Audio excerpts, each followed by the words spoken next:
कैसे हैं आप लोग?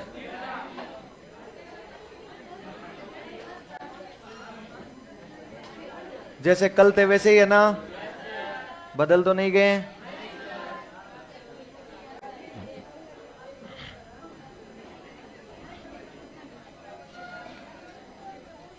टॉपिक कौन सा चल रहा था आपने? अधिगम। और अधिगम में भी अधिगम के प्रकार। कल हमने बहुत सारे बिंदु क्लियर किए थे ना। एक तो हमने निर्मितवाद पढ़ा था। किसने दिया था? निर्मितवाद की प्रक्रिया में बालक क्या करता है? संज्ञान का निर्माण करता है। किसका आधार किसको मानता है? पूर्व ज्ञान को। किताबों का सहारा लेता है क्या? नहीं। अपनी मानसिक योग्यताओं को सहारा लेता है? अन्य छात्रों से, शिक्षक से, और फिर समस्या के समाधान तक पहुंचता है। अच्छा, ये बाल केंद्रित है कि शिक्षक केंद्रित? बालक कौन सी भूमिका में, शिक्षक कौन सी भूमिका में? उसके बाद में डेविड आसुवेल। डेविड आसुवेल और इसमें समानता ही है ना? अंतर क्या है? अंतर आगमन और निगमन का। जेरोम ब्रूनर कैसे सिखाता है? और वो कैसे सिखाता है? निगमन। फिर एक सिद्धांत बेटा, क्षेत्र सिद्धांत। किसने दिया? 3 संप्रदाय बताए। कौन कौन से?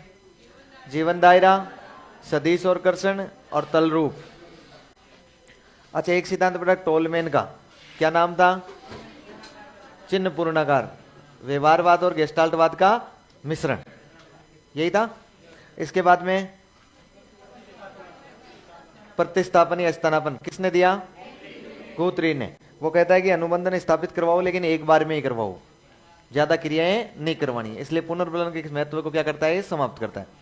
फिर अब अनुभाविक किसने दिया? कार्ल रोजर्स कहता है कि अनुभवों के आधार पर सीखता है, और मैस्लो कहता है कि आवश्यकताओं के आधार पर सीखता है। ये सिद्धांत पूरे हो गए थे। फिर हमने पढ़ना शुरू किया था अधिगम के प्रकार। सबसे पहले किसके अनुसार? डेविड आसवेल। कितने प्रकार बताए? 4 प्रकार बताए। पहला कौन सा? दूसरा, तीसरा और चौथा। अच्छा, इसका सिद्धांत किस पर आधारित है? डेविड आसवेल का सिद्धांत अर्थपूर्ण सीखने पर आधारित है। और किसको अस्वीकृत कर दिया इसने? रटकर सीखने को। समस्या का समाधान किस में होता है? अन्वेषण सीखने में। क्या हो गया है? बिठाओ इन्हें, बिठाओ। अरे धीरे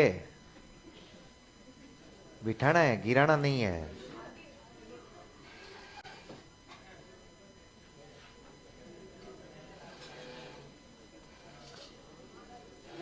चलिए, इसके बाद कहां पढ़ रहे थे हम? इतना ही। अगला लिखो, रॉबर्ट गेने के अनुसार। जैसे डेविड आसुवेल लिखा था वैसे ही क्या लिखना है? रॉबर्ट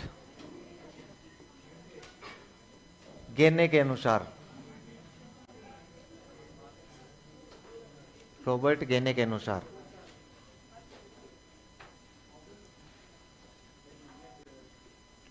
रॉबर्ट गेने के अनुसार, है ना?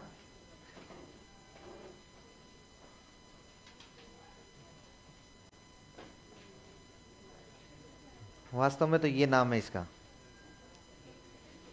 अब इसको गेग नहीं बोलेंगे, गेने बोलेंगे, कुछ भी बोला जा सकता है ना। रॉबर्ट गेने, सामान्यतः गेने ही बोलते हैं। ऐसा बोलते हैं कि ये जी साइलेंट है। चलिए, रॉबर्ट गेने देखिए ध्यान से। रॉबर्ट गेने ने सीखने के 8 प्रकार बताए हैं। कितने बताए? 8 प्रकार। रॉबर्ट गेने ने सीखने कितने प्रकार बताए? 8 प्रकार। अच्छा, रॉबर्ट गेने कहता है कि ये जो 8 प्रकार है ना, इनको इसने एक निश्चित क्रम में व्यवस्थित किया है, पिरामिड के रूप में। किसके रूप में व्यवस्थित किया है? पिरामिड के रूप से। और इसने कहा है कि ये इनका जो क्रम है ना, वो निम्न से लेकर उच्च की ओर है। अब मुझे बताओ, जब इसका क्रम बता दिया तो हमें क्या याद रखना होगा? क्रम याद रखना होगा कि 1 से लेकर 8 तक कौन से प्रकार भी 8 हो गए इसके। डेविड आसुवेल कोई क्रम नहीं बताता है, लेकिन ये क्रम बताता है। ये कहता है कि निम्न से उच्च मानसिकता स्तर की ओर व्यवस्थित किए जाते हैं। और फिर ये बताता है कि बालक जो है ना, वो पहले निम्न वाले अधिगम को करेगा। निम्न वाले अधिगम को करने के बाद ही अगले अधिगम तक पहुंचेगा। डायरेक्ट वो बीच में से कोई सीखना मतलब अधिगम नहीं कर पाएगा। इसका मतलब है बालक सीखता हुआ क्रम से चलेगा। पहले लो लेवल की बातें सीखेगा, उसके बाद धीरे धीरे धीरे धीरे बढ़ता हुआ हाई लेवल तक पहुंच जाएगा। तो क्रम मिस्टेक नहीं होना है, इसका मतलब अपने को भी इसके क्रम पूछे जाएंगे। तो या तो 8 अधिगम देके और फिर कहते हैं कि इनका क्रम व्यवस्थित करो, या बीच बीच में से कोई 4 दे देते हैं और 4 देके कहते हैं कि इनका क्रम निर्धारित कीजिए। ध्यान रखिएगा। तो इसके कितने क्रम है? 8। अच्छा, इसके लिए इसने एक बुक लिखी है, क्योंकि पढ़ा लिखा आदमी था तो इसने किताब लिखी, और किताब है conditions of learning. Conditions of learning मतलब क्या होता है? सीखने की स्थितियां। क्या होती है? सीखने की स्थितियां या सीखने की परिस्थितियां। सीखने की परिस्थितियां बताइए कि बालक किन किन परिस्थितियों में कैसे कैसे आगे सीखता जाता है। तो ये कंडीशंस ऑफ लर्निंग रॉबर्ट गेने ने कितने प्रकार माने? 8 प्रकार। लिखो तो लिखो।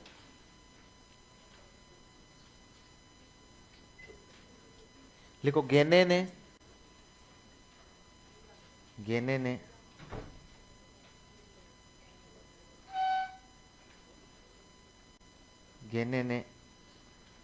निम्न से उच्च मानसिकता स्तर की ओर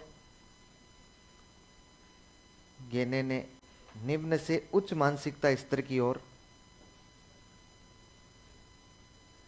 गेने ने निम्न से उच्च मानसिकता स्तर की ओर सीखने के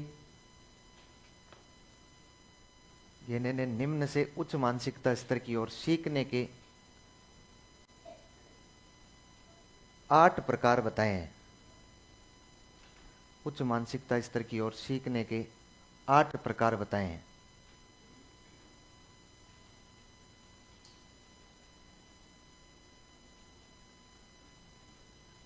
नेक्स्ट लाइन में लिखो अपनी पुस्तक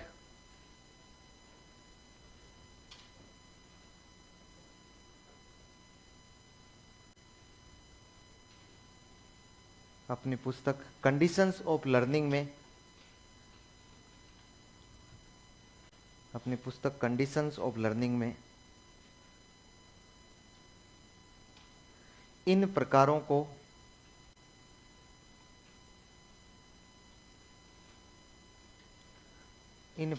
को अनुक्रमिक रूप से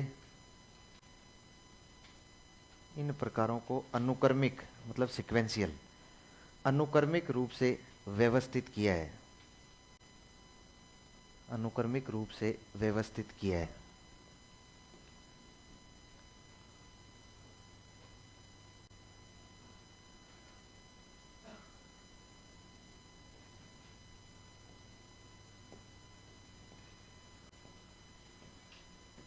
कितने प्रकार बताए हैं? 8 प्रकार बताए हैं ना। और इन्हें कैसे व्यवस्थित किया है? निम्न से उच्च की ओर। ये निम्न से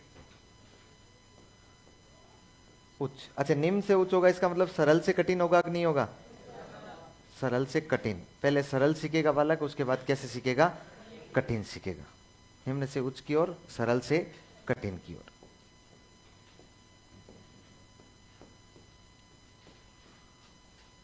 कितने प्रकार हो गए? 8 प्रकार हो गए। अच्छा, बता सकते हो क्या पहला प्रकार कौन सा होता है? संकेत अधिगम। लिखो इस तरह से। हाँ, एक तरफ पिरामिड बना लो पेज के, और एक तरफ इस तरह से लिख लेंगे, आगे इनके इंग्लिश वर्जन भी लिख लेंगे। संकेत अधिगम। दूसरा कौन सा बताया है?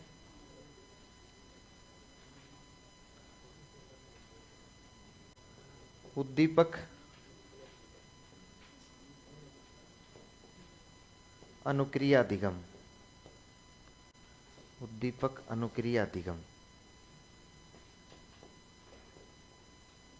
तीसरा कौन सा बताया है?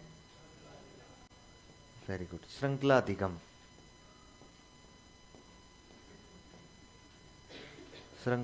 चौथा कौन सा बताया है?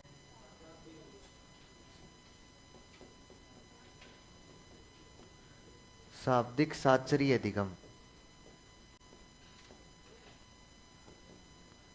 पांचवा कौन सा बताया है?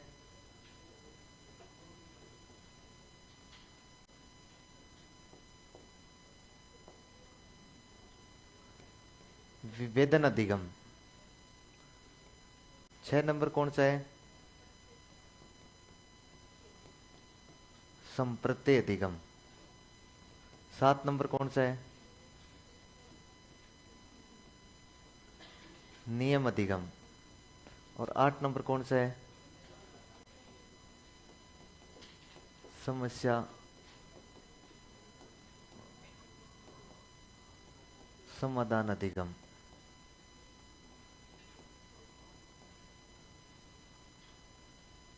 समस्या समाधान अधिगम।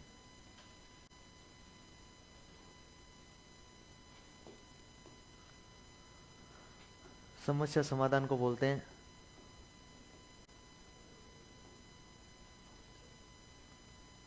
Problem solving.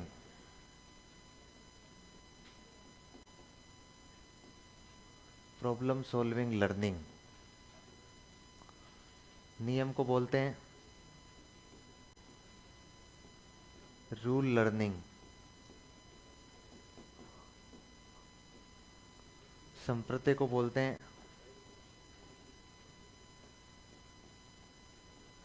Concept learning. विभेदन को बोलते हैं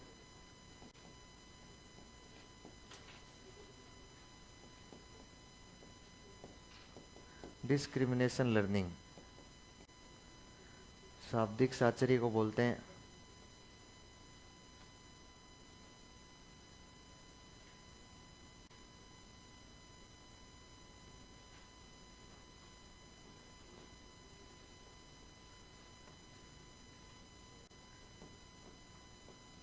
वर्बल एसोसिएशन।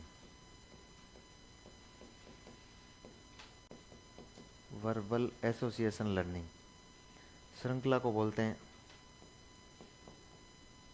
Chain learning. उद्दीपक को बोलते हैं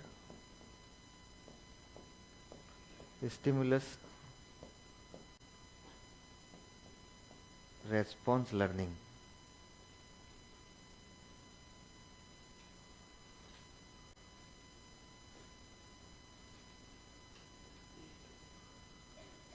और संकेत को बोलते हैं सिग्नल लर्निंग।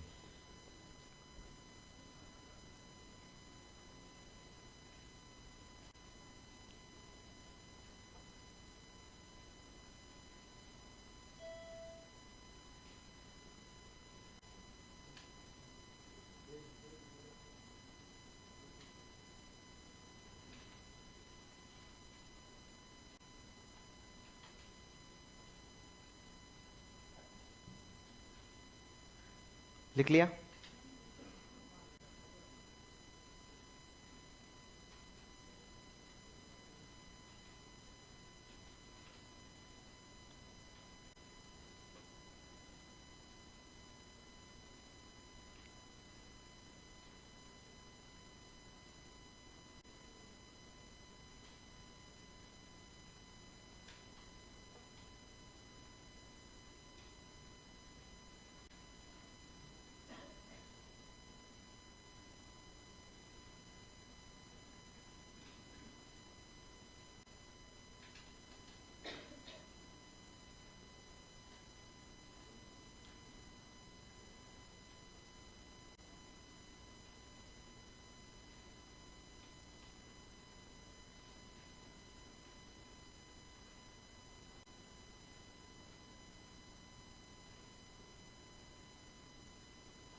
अब हो गया?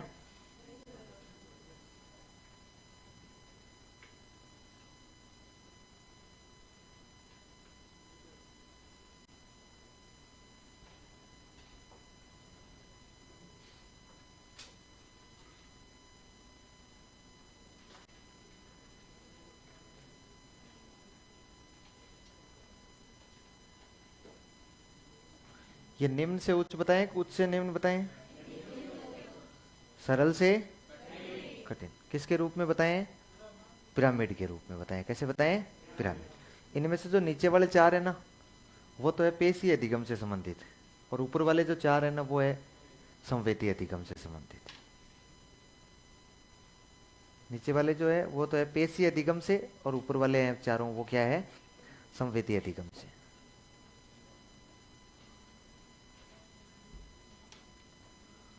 देखिए, सबसे पहला कौन सा बताया है? सबसे पहले संकेत। अच्छा, संकेत अधिगम क्या होता है? देखो, आप लोग समझने का प्रयास कीजिए ना, हम लोग इनको पहले समझते तो नहीं समझ पाते। अब मैं सीधा सीधा बताऊंगा। इस संकेत अधिगम को इसने पावलोव के आधार पर समझाया है। इसने कहा जिस प्रकार से पावलोव एक बच्चे में अधिगम करना चाहता है, वो तरीका संकेत अधिगम का है। कौन सा है? इसका मतलब है ये सबसे निम्न स्तर का अधिगम है। सबसे निम्न स्तर का, सबसे आसानी से सीखा जाने वाला अधिगम, सबसे पहले बालक को होने वाला अधिगम कौन सा है?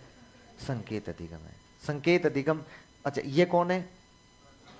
ये कौन है? ये सबसे लो लेवल का अधिगम है। हमने इनको सीख कर हमने सोचा पता नहीं हमने क्या कर लिया है। ये सबसे निम्न स्तर का अधिगम है। इसे हर कोई सीख सकता है। इसे हर कोई सीख सकता है। संकेत अधिगम होता है। समझ पा रहे हो? तो इसको तो किसके आधार पर वर्णित किया इसने? पावलोव किया था। इसका मतलब पावलोव जो बच्चों को सिखा रहा है ना, वो सबसे लो लेवल की बात कर रहा है कि सबसे आसानी से जो कोई अधिगम हो जाएगा, या बच्चा सबसे आसानी से सीख जाएगा, वो किसके द्वारा सीखेगा? संकेत अधिगम के द्वारा सीखेगा। अच्छा, आजकल पीछे काफी जगह रहने लग गई है ना। एग्जाम है आज सीटेट का, है लेवल 2 वालों का। हो गया? गजब का पेपर आया है, एक भी फैक्ट नहीं है। जो 30 सवाल आए ना, एक भी सिंगल फैक्ट नहीं है। लेव वाइगोत्स्की का खूब पूछा गया, जेरोम ब्रूनर को खूब पूछा गया, और पियाजे को पूछा गया, और मांडुरा को पूछा गया, और एक दो और उनको मुख्य मुख्य। लेव वाइगोत्स्की को तो बहुत ही ज्यादा पूछा गया है ना? लेव वाइगोत्स्की को तो बहुत ज्यादा पूछा गया। उसका पारस्परिक शिक्षण पूछ लिया 2 सवाल में, तो मतलब एक छोटी सी बात। उसकी वो इंटर स्पीच पूछ ली गई, इंटरनल स्पीच, एक सवाल में। मतलब बिल्कुल सवाल तो, पेपर तो ये नहीं है कि बहुत आसान नहीं है, लेकिन पेपर ये भी नहीं कि बहुत मुश्किल है, लेकिन फैक्चुअल कोई भी नहीं है। सारा केवल कॉन्सेप्ट है। जीन पियाजे के अनुसार बालक कैसे सीखता है, 4 कथन दे दिए, बताओ कैसे सीखेगा। लेव वाइगोत्स्की के अनुसार बालक कैसे सीखता है, जेरोम ब्रूनर के अनुसार बालक कैसे सीखता है। कितने गजब गजब के सवाल दिए गए हैं। मतलब ऐसे ही पेपर आते रहे ना, तब ठीक रहे। फैक्चुअल पूछ पूछ के और हमें बर्बाद कर दिया इन्होंने। बताओ, कॉलर ने किस पर प्रयोग किया? फिर उसमें लिखा था चिंपांजीन, हाथीन, घोड़ान। क्या हो जाएगा उस बात से? क्या मिल गया? क्या सीख गया बच्चा? तो ये चीजें थोड़ी सी ठीक है। पहले तो केवल यही पूछा जाता था, इससे ज्यादा पूछा ही नहीं जाता। आरपीएससी तो सीधा फंडा था आरपीएससी का, और सेकंड ग्रेड आरपीएससी तो इतना आसान पूछती थी कि बस सीधे सीधे फैक्ट रख लो, वो फैक्ट से काम हो जाएगा। अब आजकल परिवर्तन आ रहा है, और वो परिवर्तन आना भी चाहिए। तो सीटेट में आ रहा है तो वहां से पात्रता में तो आएगा। अपने पात्रता का पेपर जो होता है ना, ढंग के लेवल के सवाल पूछे जाते हैं। खैर, अपने आगे बढ़िए। मैं ये कह रहा हूं कि पहला अधिगम कौन सा होता है? संकेत अधिगम। पहला कौन सा होता है? संकेत अधिगम। इसके बाद जब बालक संकेत अधिगम सीखता है, यह सबसे आसान होता है उसका सीखना। उसके बाद अगला आता है उद्दीपक प्रतिक्रिया। उद्दीपक प्रतिक्रिया, उद्दीपक अनुक्रिया। इसको इसने व्याख्यायित किया थॉर्नडाइक के अनुसार। किसके अनुसार किया? थॉर्नडाइक और स्किनर के अनुसार। इसका मतलब यह कि पावलोव का सीखना बच्चे के लिए ज्यादा आसान होता है बजाय थॉर्नडाइक के। भाई थॉर्नडाइक ये कह रहा है पावलोव के द्वारा सीखा जाना, बालक आसानी से सीख जाएगा। उसके बाद जब तक वो पावलोव के आधार पर सीखना नहीं जानता है, उसके तब तक वो थॉर्नडाइक के अनुसार नहीं सीख सकता है। क्योंकि आप याद करके देखिए, पावलोव पुनरावृत्ति की बात कर रहा है और थॉर्नडाइक अभ्यास की बात कर रहा है। तो अभ्यास में दिमाग लगाने की जरूरत पड़ती है। तो अभ्यास में दिमाग लगाया जाता है और इसमें दिमाग नहीं लगाना पड़ता। तो सबसे आसान तो होता है पावलोव के अनुसार, और उसके बाद में होता है थॉर्नडाइक के अनुसार। तो थॉर्नडाइक कैसे सिखाता है? उद्दीपक द्वारा। यह कह रहा है कि कोई भी बच्चे को उद्दीपक दे दिया जाए तो बच्चा उस उद्दीपक के कारण क्रिया करेगा। इस तरह का सीखना उसके लिए उद्दीपक अनुक्रिया कहलाएगा। उसके बाद आता है केवल स्किनर, और उसके बाद कहता है श्रृंखला अधिगम। श्रृंखला अधिगम मतलब किन्हीं कार्यों के किन्हीं कार्यों को अपने व्यवस्थित क्रम में, अपने अपेक्षित क्रम में व्यवस्थित करना श्रृंखला अधिगम होता है। इसका सवाल पूछा गया कि एक बालक कार चलाना सीख रहा है। एक व्यक्ति क्या चलाना सीख रहा है? कार चलाना। और वह कार चलाना सीख जाता है। निम्न में से कौन सा अधिगम हो गया उसे? कौन सा अधिगम हुआ है?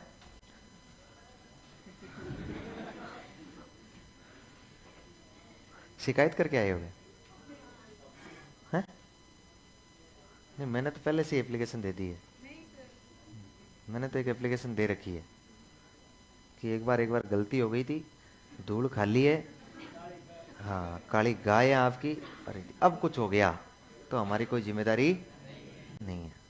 खैर, श्रृंखला अधिगम। अच्छा, श्रृंखला अधिगम में देखो, ये श्रृंखला अधिगम कार चलाने का मतलब समझ गए क्या आप लोग? जैसे पहले कार चलाने में पहले क्या करते हैं? पहले सीट पर बैठते हैं, उसके बाद ऑन करते हैं, ऑन करने के बाद क्लच दबाते हैं, क्लच दबाने के बाद गियर डालते हैं, फिर उसके बाद में क्लच छोड़ते हैं, एक्सीलेटर दबाते हैं, फिर गियर बदलते हैं। बताओ, श्रृंखला से काम करना पड़ रहा है क्या? या ऐसे ही होता है डायरेक्ट गाड़ी में पहले ही गियर डाल दो, फिर उसके अंदर जाके बैठो, फिर उसमें चाबी लगाओ? ऐसा थोड़ी होता है। इसका मतलब एक बालक ये कार्य नहीं सीख पा रहा है तो कौन सा अधिगम नहीं हो पा रहा है? उसे श्रृंखला अधिगम नहीं हो पा रहा है। पूछा गया सवाल कि रीना, एक लड़की का नाम दिया कि रीना स्कूल से आने के बाद अपने जूतों को रैंक पर रखती है, फिर कोट को उतार कर, ब्लेजर को उतार कर खूंटी पर टांगती है, फिर अपने यूनिफॉर्म चेंज करके हाथ मुंह धोकर नाश्ता करके खेलने चली जाती है। रीना किस प्रकार का अधिगम कर चुकी है? श्रृंखला अधिगम कर चुकी है। समझ पा रहे हैं ना? किन्हीं कार्यों को व्यवस्थित क्रम में कर लेना क्या कहलाएगा? श्रृंखला अधिगम। इसका मतलब है पहले संकेत होगा, उसके बाद उद्दीपक होगा, क्योंकि संकेत में अपने को इतनी चीजें जोड़नी नहीं होती है। फिर उसके बाद उद्दीपक होगा, और उद्दीपक के बाद क्या करना पड़ेगा? आपको श्रृंखला अधिगम होगा। और जब श्रृंखला अधिगम हो जाता है तो वो अगले अधिगम की ओर बढ़ता है, और वो कौन सा होता है? शाब्दिक साचरी। अच्छा, शाब्दिक साचरी होता है ना, वर्बल एसोसिएशन जो होता है। ये वर्बल एसोसिएशन में कोई बड़ी बात नहीं है। वर्बल एसोसिएशन केवल बालक के स्कूल से संबंधित बता रहा है, वो कक्षा से संबंधित बता रहा है, सीखने से। जैसे विषय वस्तु की बात कर रहा है, वो कह रहा है जैसे एक बालक लोम विलोम याद करता है, एक बालक राज्यों की राजधानियां याद कर रहा है, शब्द युग्म याद कर रहा है, पर्यायवाची शब्द याद कर रहा है, तो वो किसी एक शब्द के साथ दूसरे शब्द का साचर्य स्थापित कर लेता है। साचर्य मतलब होता है जोड़ना। किसी एक शब्द का साचर्य किसी दूसरे शब्द के साथ वो स्थापित कर लेता है। जैसे अब बालक को पूछा जाएगा कि रात, तो वो कहेगा दिन। जैसे उसको पूछा जाएगा राजा, समझ पा रहे?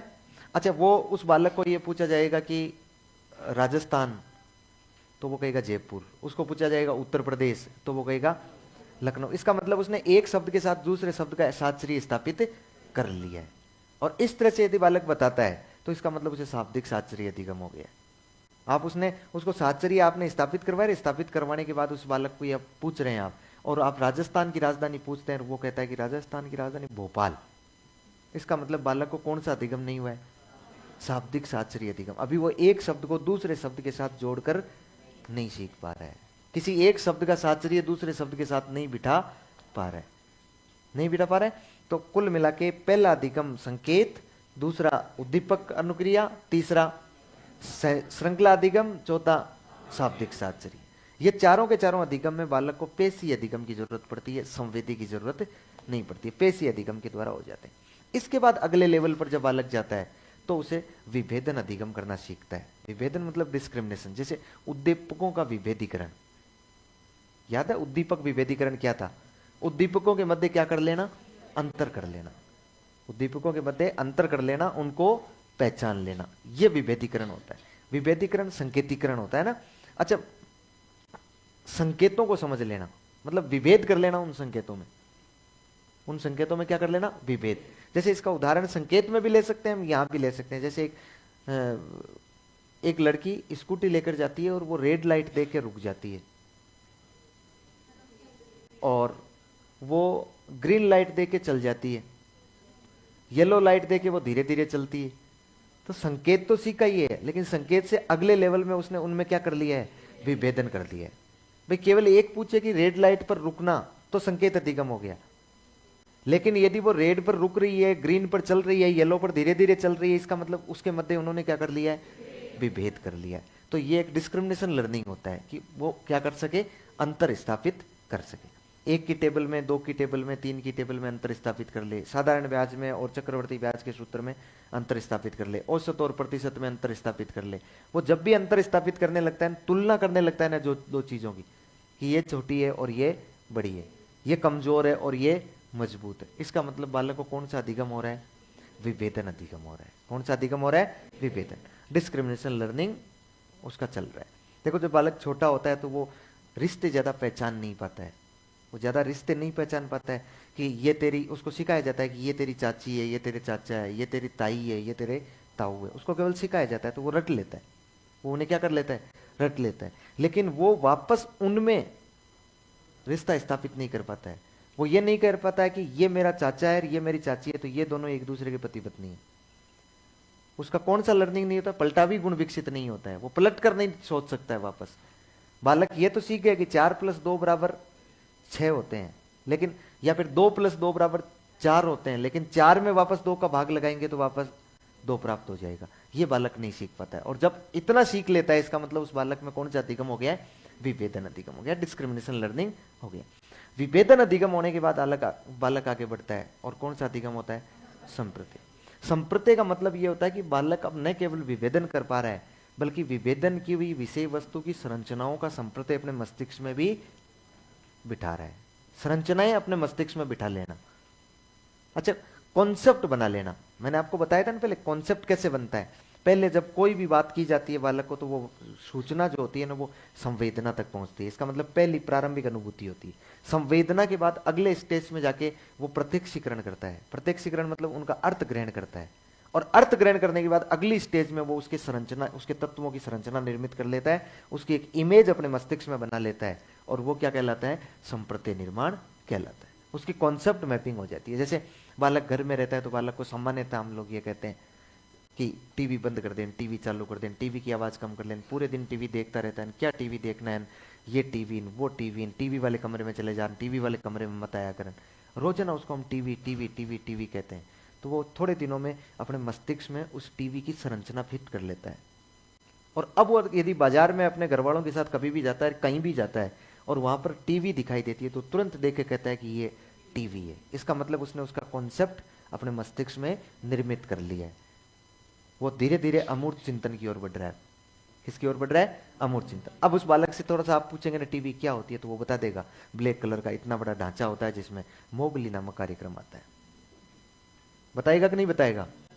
तो ये क्या हो जाएगा? संप्रत्यय। ये कॉन्सेप्ट मैपिंग होती है। वर्तमान में मॉम डैड वाला कल्चर ज्यादा चल रहा है। आपको पता, बच्चा जब होता है तो बच्चे, छोटे छोटे बच्चे घर में खेल रहे होते हैं, पिताजी कहीं बाहर काम वाम कर रहे होते हैं, नौकरी वोकरी कर रहे होते हैं, तो वो मम्मा पूरे दिन भर एक ही बात कहती है, रुक जा पापा को आने दें, पापा को बताऊंगी, पापा लाएंगे, पापा आएंगे तब वो गान, अभी पापा को फोन करती हूँ, पापा के लिए खाना बना रही हूँ, पापा के कपड़े धो रही हूँ, पापा पापा पापा, दिन यही चलता है। अच्छा, वो बच्चा थोड़े दिनों में कॉन्सेप्ट विकसित करेगा कि ये जो 6.25 फीट का है ये मेरे पापा है, ये मेरे पापा है। और अब वो पापा कहीं भी वो मार्केट में घूम रहे हैं तो वो दूर से बता देगा, देखो मम्मी पापा किसके साथ जा रहे हैं। वो कॉन्सेप्ट का ही परिणाम है। वो किसका परिणाम है? कॉन्सेप्ट का ही। मम्मी कहेगी नहीं बेटा ये तेरे पापा नहीं, बोले नहीं कैसे नहीं है, पापा है, क्योंकि कॉन्सेप्ट का निर्माण उसके मस्तिष्क में हो चुका है। अब वो उसकी संरचना जो है ना, उसके तत्वों की संरचना उसके मस्तिष्क में फिट हो गई है, और अब वो उसकी संरचना बिठाएगा, अब वो संरचना भूलेगा नहीं। तो ये कॉन्सेप्ट मैपिंग आ जाएगा। इस कॉन्सेप्ट लर्निंग होने के बाद बालक अगले स्टेज में जाता है तो क्या करता है? नियम अधिगम करता है। नियम अधिगम का मतलब किसी भी नियम को सीख जाना, यही होता है। किसी भी नियम को सीख जाना, न केवल उस नियम को सीख जाना बल्कि उस नियम का व्यवहारिक जीवन में उपयोग भी कर लेना। नियम को सीखकर उसका उपयोग दूसरी परिस्थिति में कर लेना, उसका प्रयोग करना, क्या कहलाता है? नियम अधिगम कहलाता है। बच्चे ने नियम को सीख लिया, रट लिया होगा, कोई बड़ी बात नहीं है, उद्दीपक के आधार पर रट लिया होगा, संकेतों के आधार पर रट लिया होगा, लेकिन बच्चे ने नियम का उपयोग करना सीख लिया तो निश्चित सी बात है कि वो रूल लर्निंग हो जाएगा उसका। जैसे एक बच्चा स्कूल में न्यूटन के नियम सीख के आता है, गति के नियम सीख के आता है न्यूटन के, और फिर घर आके जब दूसरा बच्चा, कोई एक बच्चा क्रिकेट खेल रहा है और उसके बॉल को कैच करता है, उसके हाथ में लगी है जोर से, वो कहता है दर्द हो रहा है, लगी है, तो वो कहता है कि यार तू जब कैच करे ना तो थोड़ा सा तेरे हाथों को पीछे खींच लिया कर, यहां पर न्यूटन का गति का नियम काम कर रहा है, क्रिया प्रतिक्रिया का नियम काम कर रहा है कि नहीं कर रहा है। इसका मतलब है उस बच्चे ने उस नियम को घर आके क्या कर लिया है। कौन सा नियम है?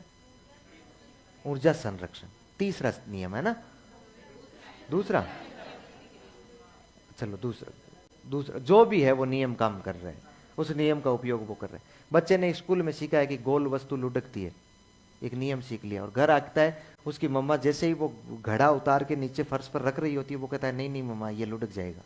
इसका मतलब ये क्या है? इसका मतलब उसके नियम जो है ना, उस नियम सीखा था ना, उसका प्रयोग घर पे कर पा रहा है, दूसरी जगह कर पा रहा है। वो नियम केवल सीख लेना नियम नहीं होता, उस नियम का उपयोग करता। जैसे आपने थोंडाई का सिद्धांत यहाँ सीख लिया, और उस सिद्धांत का उपयोग यदि आप विद्यालय में कर रहे हैं या पेपर में कर रहे हैं दूसरी परिस्थिति में, तो निश्चित सी बात है कि आपने नियम को, आपको कौन सा अधिगम हो गया है? नियम अधिगम। नहीं तो यदि थोंडाई के नियम को सीख के आपने उद्दीपक प्रतिक्रिया संकेत के आधार पर सीख के चले गए, तो उसका उपयोग दूसरी जगह नहीं हो पाएगा, ध्यान दीजिएगा। फिर इसके बाद में लास्ट होता है समस्या समाधान। रॉबर्ट गेने कहता है कि सबसे उच्च स्तर का जो अधिगम होता है ना, वो समस्या समाधान होता है। यदि बालक समस्या समाधान अधिगम करना सीख जाता है ना, इसके बाद किसी भी विषय वस्तु को कैसे भी वो सीख सकता है, उसके अधिगम का लेवल क्या होता है? कंप्लीट हो जाता है। अब बालक कोई भी विषय वस्तु को आराम से सीख सकता है, यह उच्च स्तर का होता है। यह कहता है जब बालक के सामने समस्या आई है तो उसका समाधान खुद कर ले।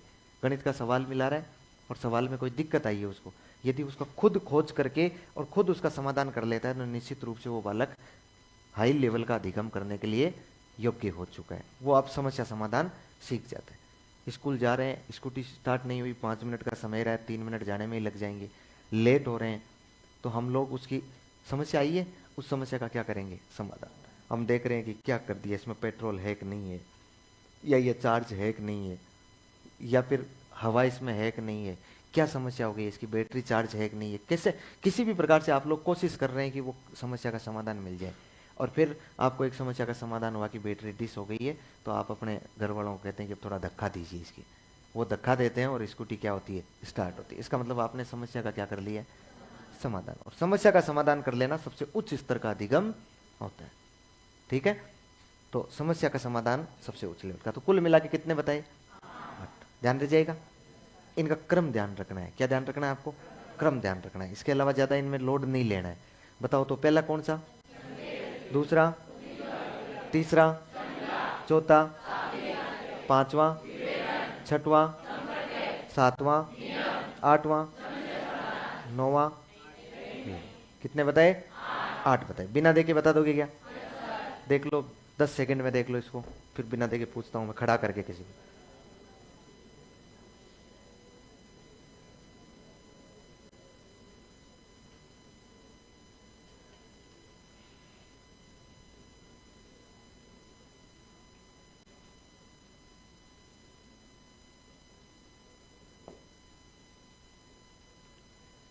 बता दोगे?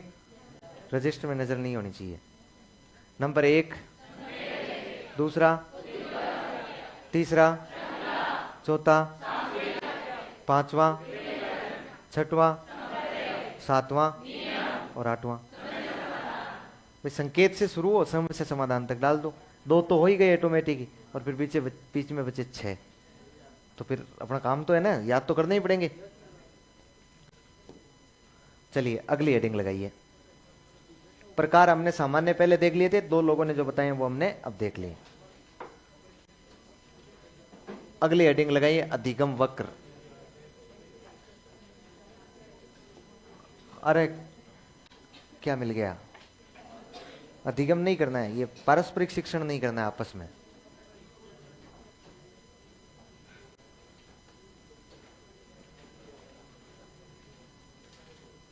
लर्निंग करो, अधिगम वक्र। देखो एक ही नहीं रुक रहा है, सब के सब लगे हुए हैं आगे पीछे। लिखो तो, लर्निंग करो, लिखो।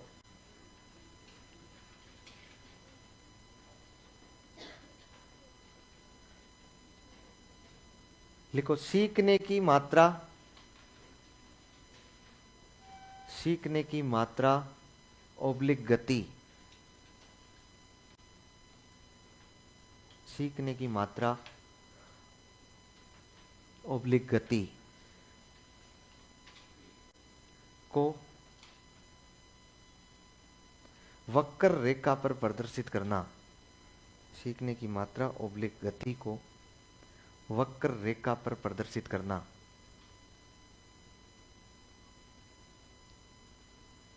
प्रदर्शित करना अधिगम वक्र कहलाता है।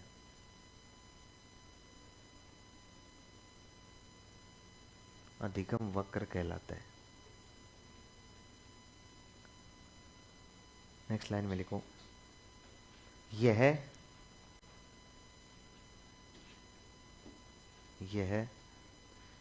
सीखने की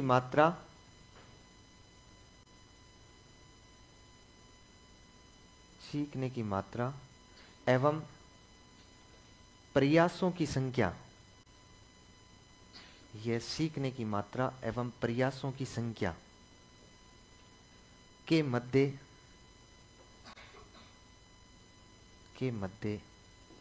एक खास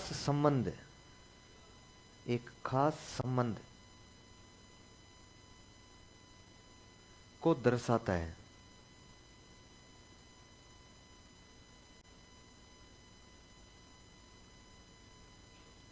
खास संबंध को दर्शाता है। नेक्स्ट लाइन में लिखो,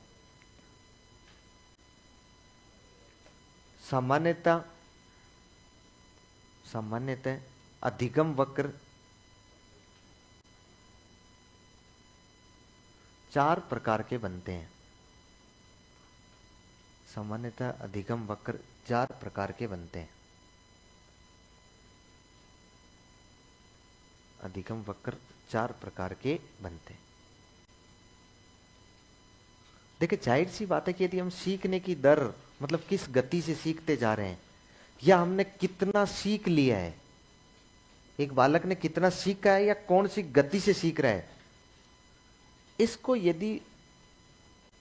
यदि ग्राफ पेपर पर प्रदर्शित कर दिया जाए, इसको यदि ग्राफ तो जानते हैं ना आप लोग, ग्राफ पेपर पर प्रदर्शित करोगे तो एक रेखा मिल जाएगी आपको वक्र के रूप में। वो किसी भी प्रकार की हो सकती है। उस वक्र रेखा ग्राफ पेपर के रूप में प्रदर्शित करें तो उसको हम लोग क्या बोलते हैं? अधिगम वक्र। इसका मतलब सीखने की गति को ग्राफ पर प्रदर्शित करना है या सीखने की मात्रा का ग्राफ बनाना है। जाहिर सी बात है कि ये किसके मध्य संबंध को दर्शा रहा है? सीखने की मात्रा और प्रयासों की संख्या। भाई कितने प्रयास में कितना सीख लिया है, कितने प्रयास में कितना सीख लिया है, इन दोनों के मध्य एक विशेष संबंध, एक विशेष रिलेशन को दर्शा रहा है कि नहीं दर्शा रहा है? अच्छा, ये कितने प्रकार के बनते हैं? 4 प्रकार के बनते हैं। नंबर 1 लिखो,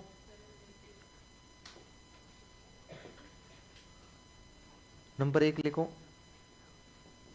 सकारात्मक।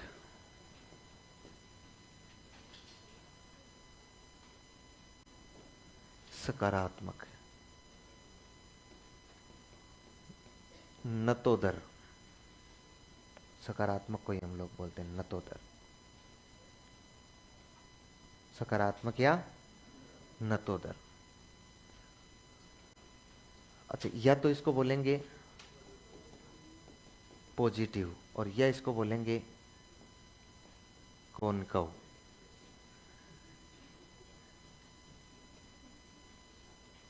क्या हुआ? नहीं बोलेंगे? नहीं बोलेंगे हैं?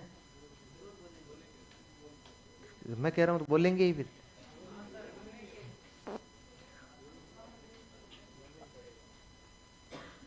अच्छा, कैसा होता है ये अधिगम वक्र?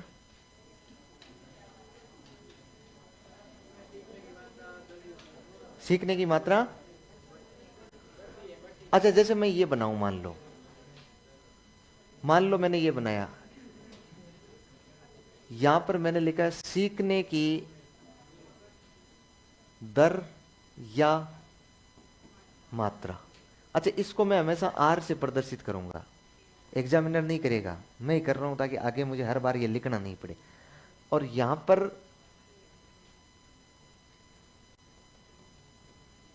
समय की मात्रा या समय की मात्रा या फिर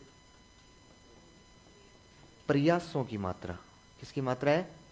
प्रयासों की मात्रा।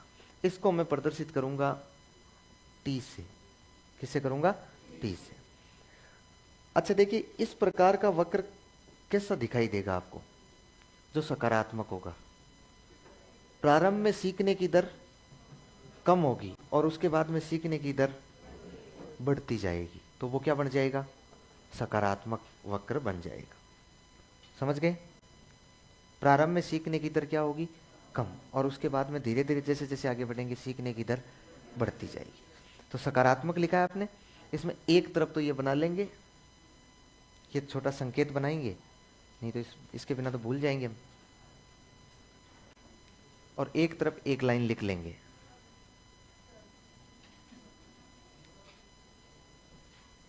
बना लेना है।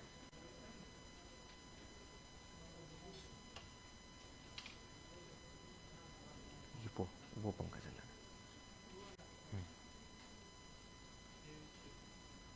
वहां से बुलाओ।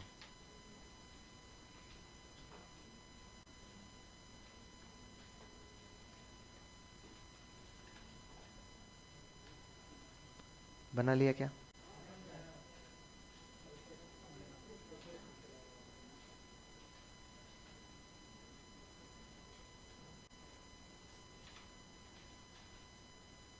ये वक्र रेखा थोड़ी गड़बड़ नहीं होगी?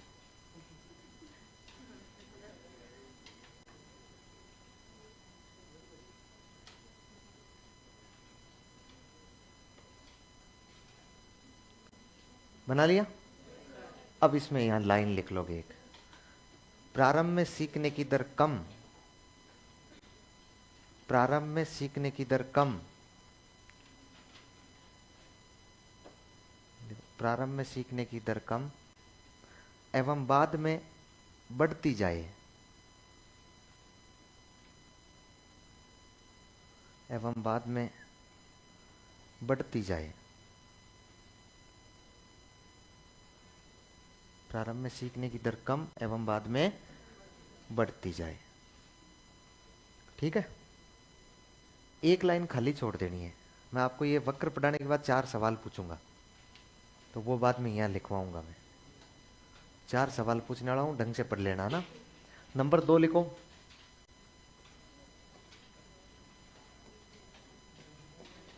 नकारात्मक, या फिर हो जाएगा उन्नत दर।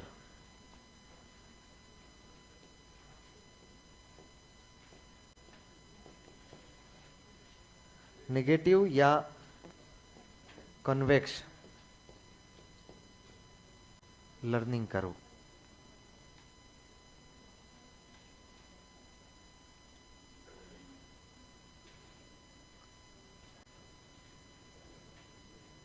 लिख लिया?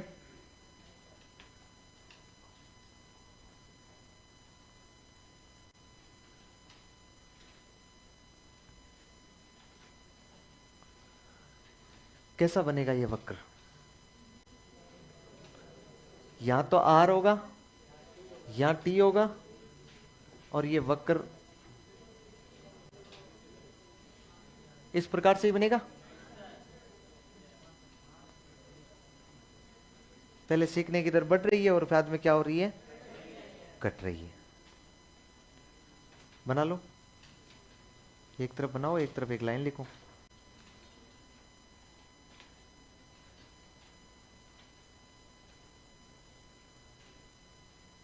क्या कर दिया? गलत होगी वक्र रेखा। मतलब पता ही नहीं है कब घट रहा है कब बढ़ रहा है। आपको क्या लग रहा है रेखाएं बिना मतलब की थोड़ी है? हाँ, लिख दिया। इसमें क्या लाइन लिखोगे? उसका उल्टा हो जाएगा ना। प्रारंभ में सीखने की दर अधिक एवं बाद में कम होती जाए। लिखो, प्रारंभ में सीखने की दर अधिक, प्रारंभ में सीखने की दर अधिक एवं बाद में कम होती जाए।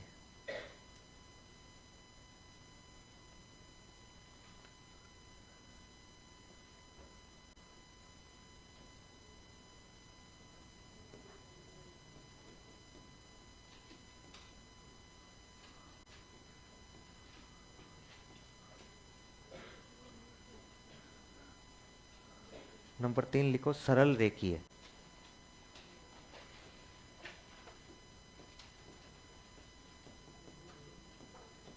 स्ट्रेट लाइन लर्निंग करो।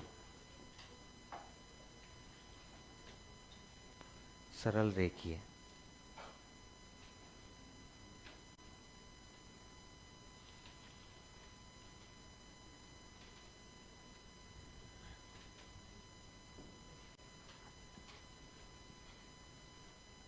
सरल रेखीय हो गया क्या?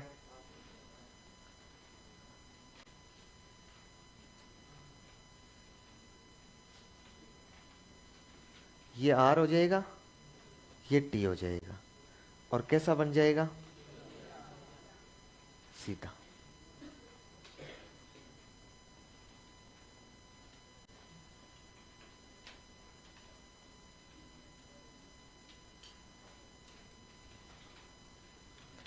ये कैसे होगा बताओ? सीखने की दर हमेशा समान रहती है, तो साइड में लाइन लिख लो, सीखने की दर हमेशा समान रहती है। बोले धीरे धीरे लिखवाओ, ये चांदार स्केल पहली बारी तो काम आ रहा है, बाकी तो काम ही नहीं आया। सीखने की दर हमेशा समान रहती है, सीखने की दर हमेशा समान रहती है।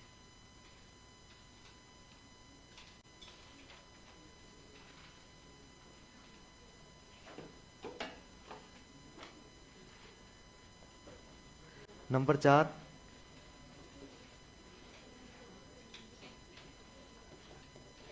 एस आकारीय। क्या वह सीखने की दर में परिवर्तन हो रहा है क्या? पता नहीं, आप बातचीत कर रहे हैं उस हिसाब से लग रहा है परिवर्तन हो रहा है। एस आकारीय या मिश्रित अधिगम वक्र। एस टाइप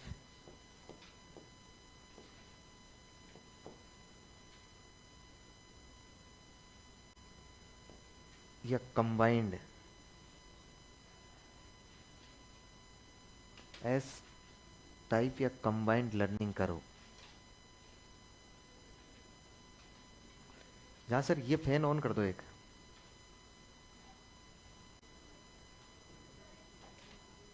एसी भी ऑन। जहां सर वो एसी बंद कर दो।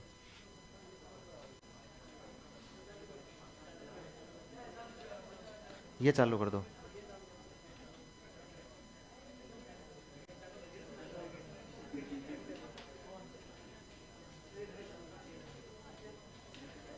क्या हुआ? आ रहे हो क्या? ऐसे कैसे भाग सकते हो? एक बार हमारी चपेट में आ गया वो भाग थोड़ी सकता है। ये मैं आ गया गलती से।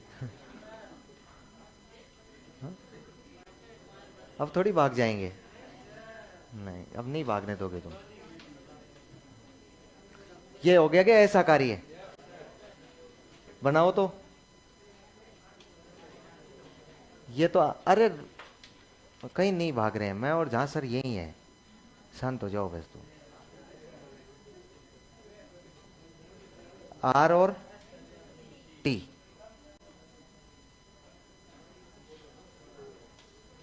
इसमें क्या होता है? ऐसे ही होता है।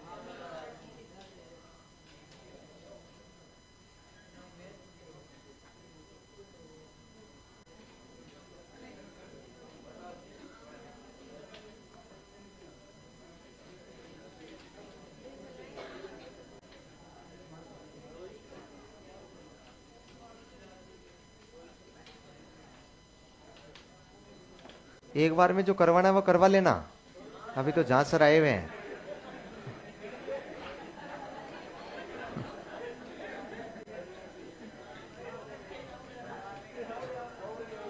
हैं?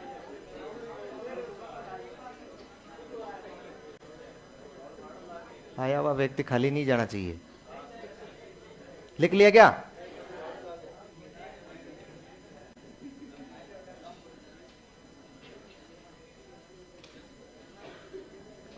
बना लिया ये भी? लिखो तो, एक लाइन लिखो साइड में।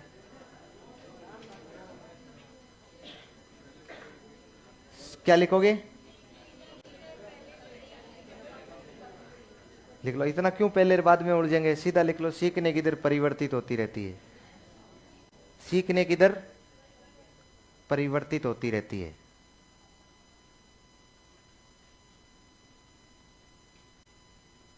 सीखने की दर परिवर्तित होती रहती है, मतलब कभी ज्यादा कभी कम, कभी खुशी कभी गम। यही कारण होता है।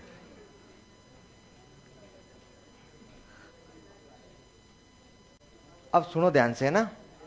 हमने एक एक लाइन तो सब में दे ही रखी है कि भाई छोटी छोटी लाइन तो उसमें लिख ही लेंगे, और मैं 4 सवाल पूछने वाला हूं, लेकिन उससे पहले मुझे इनको समझाना पड़ेगा आपको,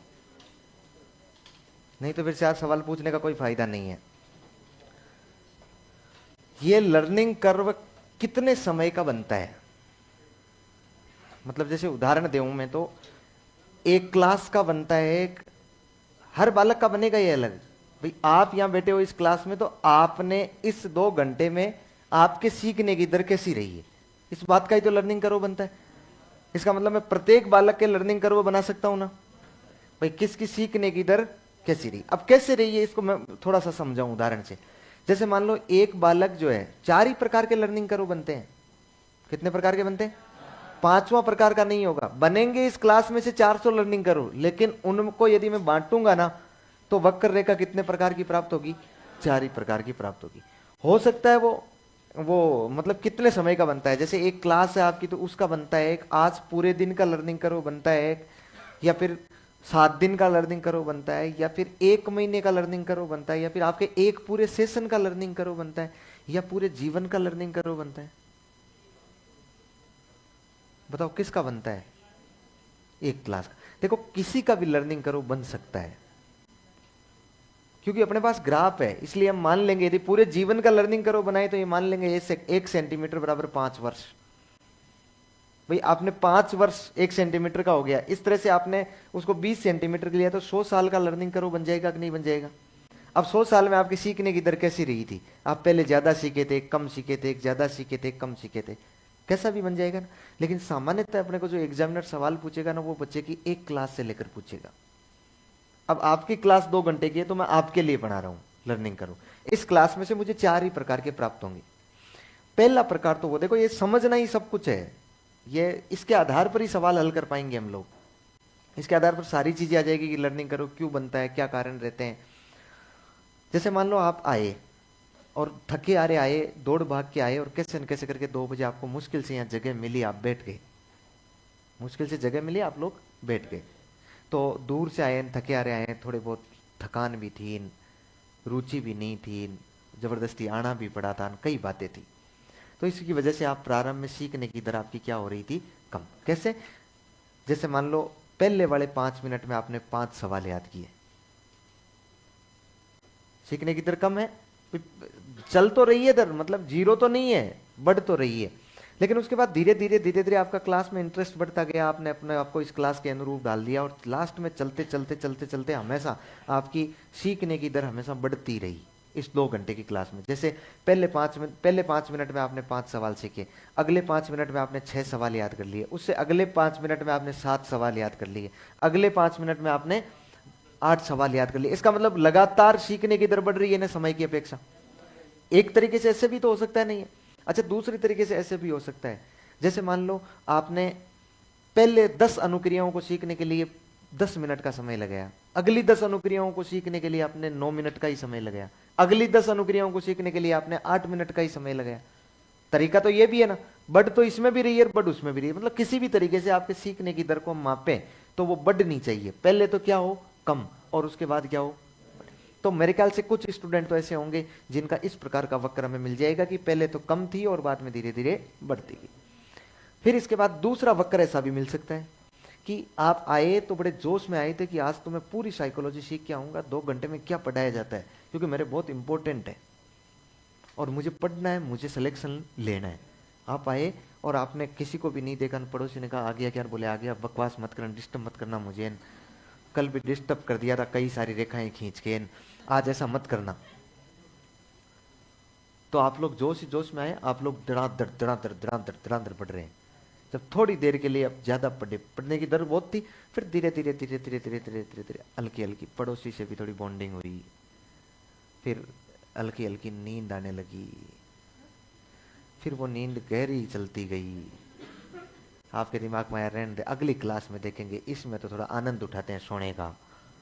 आप लोग सो ही गए। तो सीखने की तरफ पहले तो ज्यादा थी और धीरे धीरे क्या होगी, तो मुझे कुछ स्टूडेंट्स के ऐसे भी प्राप्त हो जाएंगे। फिर एक तीसरा होता है कि आप जैसे आए, जैसे सीख रहे थे प्रारंभ में, वैसे के वैसे लास्ट तक सीख रहे हो, बिल्कुल बराबर। पहले भी 5 मिनट में 5 सवाल याद कर रहे थे, लास्ट तक भी 5 मिनट में 5 सवाल याद कर रहे हैं। इसका मतलब है सीखने की तरफ लगातार क्या रही, समान रही, बराबर रही। कुछ ऐसे भी प्राप्त हो जाएंगे और कुछ ऐसे बनेंगे जिनमें जैसे मान लो आप आके बैठे, तो आके जोश में आया, आपने कहा नहीं मुझे याद करना है, मुझे आज पढ़ना है, 5-10 मिनट तक लगातार ढंग से पढ़े। उसके बाद एक मैसेज आ गया। मैं ये नहीं कह रहा हूं पहला मैसेज क्या होता है, गणेश मैसेज आते हैं, हैं? नहीं नहीं आने चाहिए। अच्छा,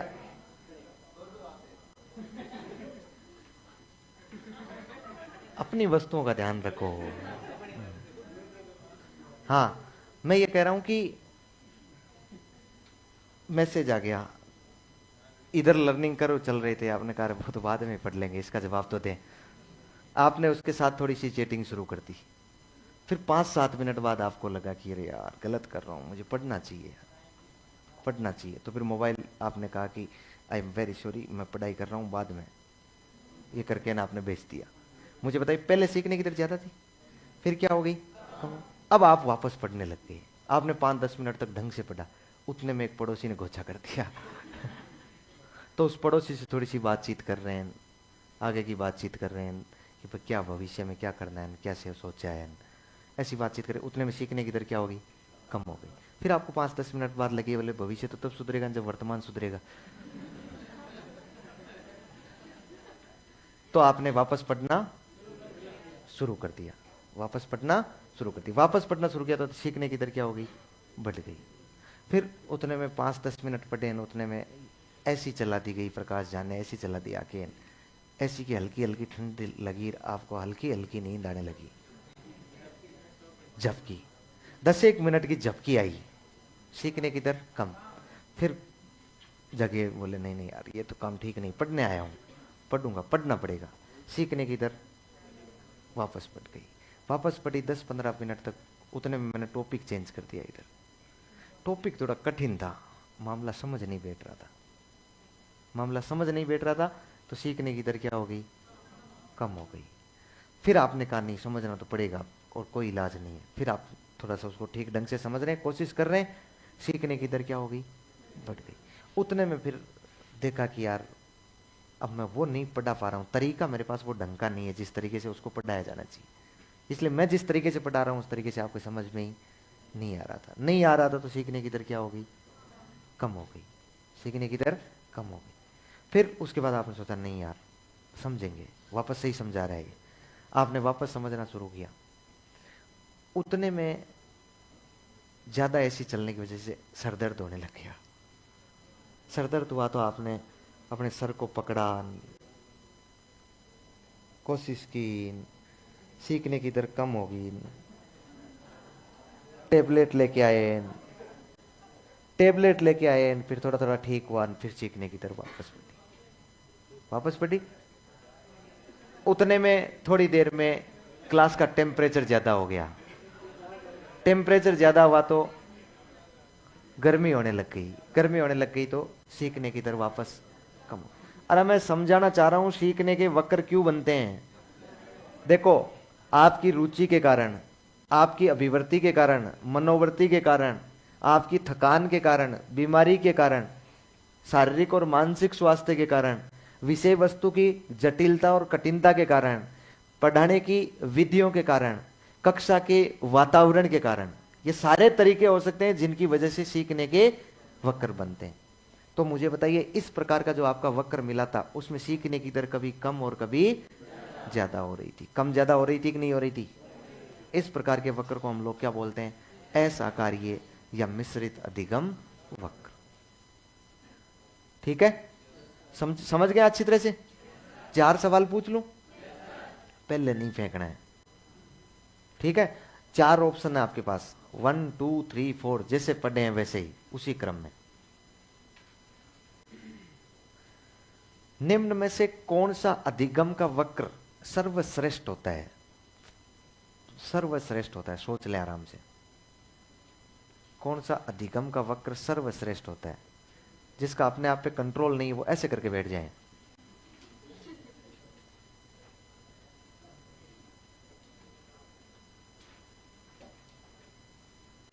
कौन सा अधिगम का वक्र सर्वश्रेष्ठ होता है? ठीक है, ऑप्शन ए, बहुत बढ़िया। Option B, C,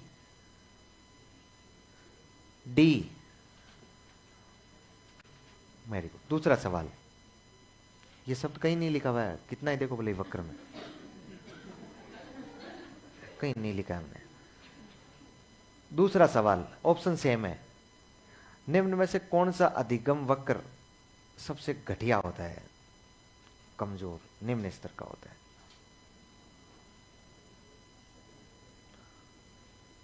option A, option B,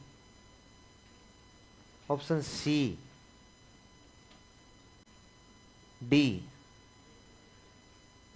बहुत बढ़िया, बहुत बढ़िया। ये होता है ना, दूसरों के लिए खड्डे खोदोगे ना, खुद गिरोगे, ये प्रकृति का नियम है। हाँ। आपको मैं कब कह रहा हूं? इधर तो क्लास तो मेरी इधर ही है ना, मैं इधर कैसे बोलूंगा बताओ? ऐसे बोलूंगे? हाँ, हैं?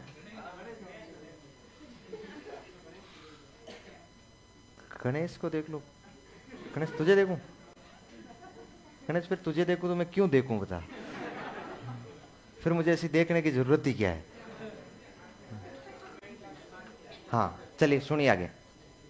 तीसरा सवाल मेरा, इनमें से सामान्यतः कौन सा अधिगम वक्र सर्वाधिक प्राप्त होता है? कौन सा अधिगम वक्र सर्वाधिक, जैसे इस 400 बच्चे हैं आपका मैंने अधिगम वक्र निकाल के 4 भागों में बांट दिया, तो कौन सा वाला बंडल ज्यादा होगा, मैं ये पूछ रहा हूं। कौन कौन कह रहा है? कौन कह रहा है? उसको खड़ा करो। हैं? ये चित्तौड़ के पास में कौन है? कोई बात नहीं, अब एक बार तो मैंने माफ कर दिया, क्योंकि वो मामला मेवाड़ वाला आ गया, और मेवाड़ वालों के पास तलवारें और भाले बहुत भारी होते हैं। चलिए, ऑप्शन ए सबसे ज्यादा बनते हैं। ऑप्शन ए वाले हाथ खड़े करो। कोई नहीं। ऑप्शन बी, बहुत बढ़िया, अपने अनुसार थोड़ी सोचना होता है। ऑप्शन सी, ऑप्शन डी, बहुत बढ़िया। अच्छा, इनमें से निम्न में से कौन सा अधिगम वक्र सबसे कम बनता है, मतलब सबसे कम प्राप्त होते हैं? ऑप्शन ए, बहुत अच्छा। ऑप्शन बी, सी, डी,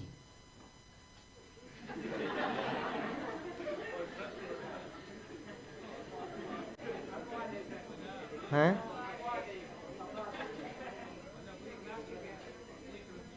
कोई नहीं, इसका मतलब आपको चीजें समझ तो आ रही है, मैं ये मान रहा हूं कि आपको चीजें समझ में तो। अच्छा एक बात बताओ मुझे, इनको छोड़ो, इन सवालों से कोई लेना देना नहीं है। जीवन में सबसे अच्छी स्थिति होती है प्रोग्रेस करना। जीवन की सबसे अच्छी स्थिति क्या होती है? प्रोग्रेस करना। आज यदि आप महीने के 5,000 रुपए कमा रहे हैं और धीरे धीरे हर महीने उसमें इंक्रीमेंट लगता गया, और आप 60 साल के होंगे तब आप महीने के 5 लाख कमाओगे, जीवन की सबसे बेहतरीन स्थिति होती है कि नहीं होती है? अच्छा, यही रहता है। या फिर आज आप 5,000 रुपये कमा रहे हैं, लास्ट तक लगातार बोले नहीं 5-5 देते रहे मुझे, तो एक जैसा रहना। या फिर आज 5,000 कमा रहे हैं, 4 साल बाद में वो भी नहीं कमा रहे हैं, पतन, वो भी ठीक नहीं है ना। अच्छा, इस महीने 5 कमा लिए, अगले महीने 1,000 ही कमाए, अगले महीने 7,000 कमा लिए, अगले महीने 2,000 कमाए, ये भी तो स्थिति ठीक नहीं है ना। जीवन में सबसे अच्छी स्थिति होती है प्रोग्रेस। और मुझे बताओ इनमें प्रोग्रेस किस में होती जा रही है? सकारात्मक में। इसलिए सबसे अच्छा कौन सा होता है? मैं ये नहीं कह रहा हूं सबसे ज्यादा बनता है, सबसे ज्यादा बच्चों का सकारात्मक होता है, ये नहीं कह रहा हूं, लेकिन अच्छा कौन सा होता है? सकारात्मक होता है। और जीवन में सबसे बुरी चीज होती है पतन। जीवन में सबसे बुरी चीज क्या होती है? पतन। इसका मतलब नकारात्मक वाले में पतन हो रहा है कि नहीं हो रहा है? तो वो सबसे निम्नतम स्तर का हो जाएगा कि नहीं हो जाएगा? फिर इसके बाद सबसे ज्यादा बनता है, सबसे ज्यादा बनता है ऐसा कार्य। सबसे ज्यादा कौन सा बनता है? ऐसा कार्य। क्योंकि मैंने जितने कारण बताए वो सारे के सारे कारण आप पर लागू होते हैं, और वो 2 घंटे में लागू हो आके निकल लेते हैं, है कि नहीं है? इसका मतलब एक अधिगम वक्र में कभी कमजोर कभी ज्यादा, ये होता रहता है। अच्छा, सबसे कम प्राप्त होते हैं सरल रेखीय। क्योंकि मनुष्य एक इंसान, मनुष्य एक मशीन नहीं होता है, बालक एक मशीन नहीं होता है कि जिस गति से आके एक्सीलेटर दबा के शुरू कर दिया, सेम उसी गति पे वो चलता रहेगा। उतार चढ़ाव तो आएगा ही आएगा। इसलिए सबसे कम, मैं तो कहूं लगभग शून्य, लगभग आप में से किसी भी बालक का ऐसा अधिगम वक्र मुझे नहीं मिलेगा शायद, जो जिस गति से आए थे उसी गति से आप लोग सीखते जा रहे हैं, लगातार पढ़ते जा रहे हैं। उसमें कई सारे कारण आ जाएंगे, और कई सारे कारणों से वो ऊपर नीचे हो जाएगा। ध्यान रहेगा? लिखो तो, सकारात्मक में लिखो।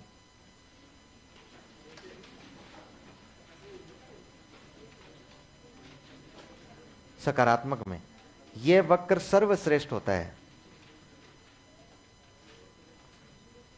यह वक्र सर्वश्रेष्ठ होता है।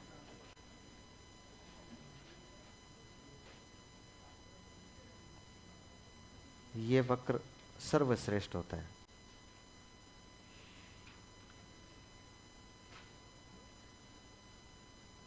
हो गया? दूसरा लिखो, ऋणात्मक में यह सबसे निम्नतम होता है, यह सबसे निम्नतम होता है, यह सबसे निम्नतम होता है।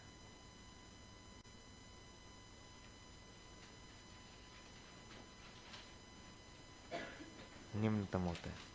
अगला लिखो, कौन से में? लिखो, लिखो ये सामान्यतः, ये सामान्यतः सबसे कम प्राप्त होते हैं, सामान्यतः सबसे कम प्राप्त होते हैं।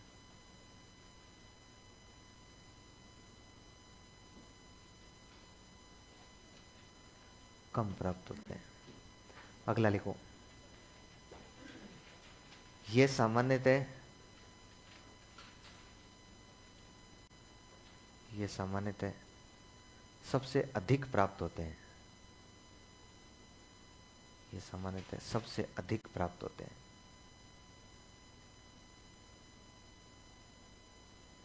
ये सामान्यतः सबसे अधिक प्राप्त होते हैं।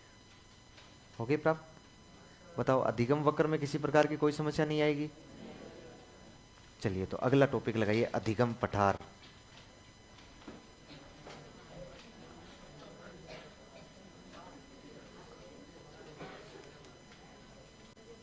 बिना आवाज के ही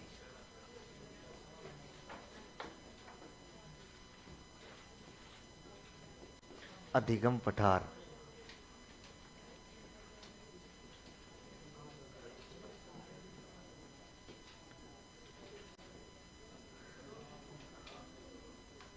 लर्निंग प्लेटो,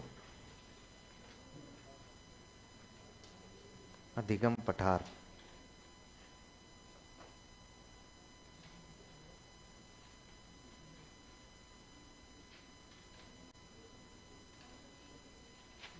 क्या?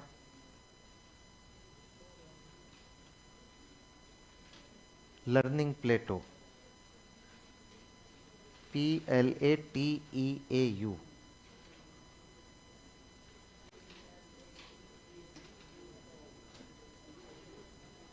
लर्निंग प्लेटो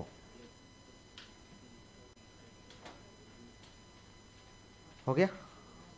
सही नहीं है? सही नहीं है क्या है? मीनिंग है आपके भरोसे सब सही है ना? और समझ में भी पूरा आता होगा। ऐसा तो कोई परिभाषा भी नहीं होगी जो समझ में नहीं आ रही हो, सब कुछ समझ में आ रहा है। अरे थोड़े रहो शांत, तुम्हें क्या कि वापस याद आ जाती है।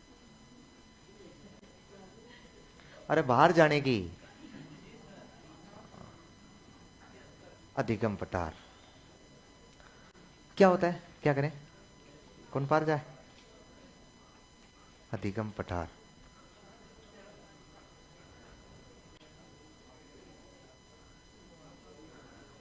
हाँ ले उसको बंद कर क्या। लर्निंग प्लेटो क्या होता है? अधिगम पठार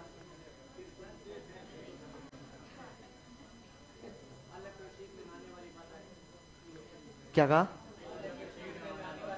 बालक के सीखने में आने वाली बाधाएं पठार है। रुकावट, रुकावट तो बाधा होगी ना। बाधा उत्पन्न करने वाले कारण तो पठार के बनने के कारण होते हैं। पठार क्या होता है? बालक के सीखने में। नहीं बेटा, वापस भेज दो, होगी तो।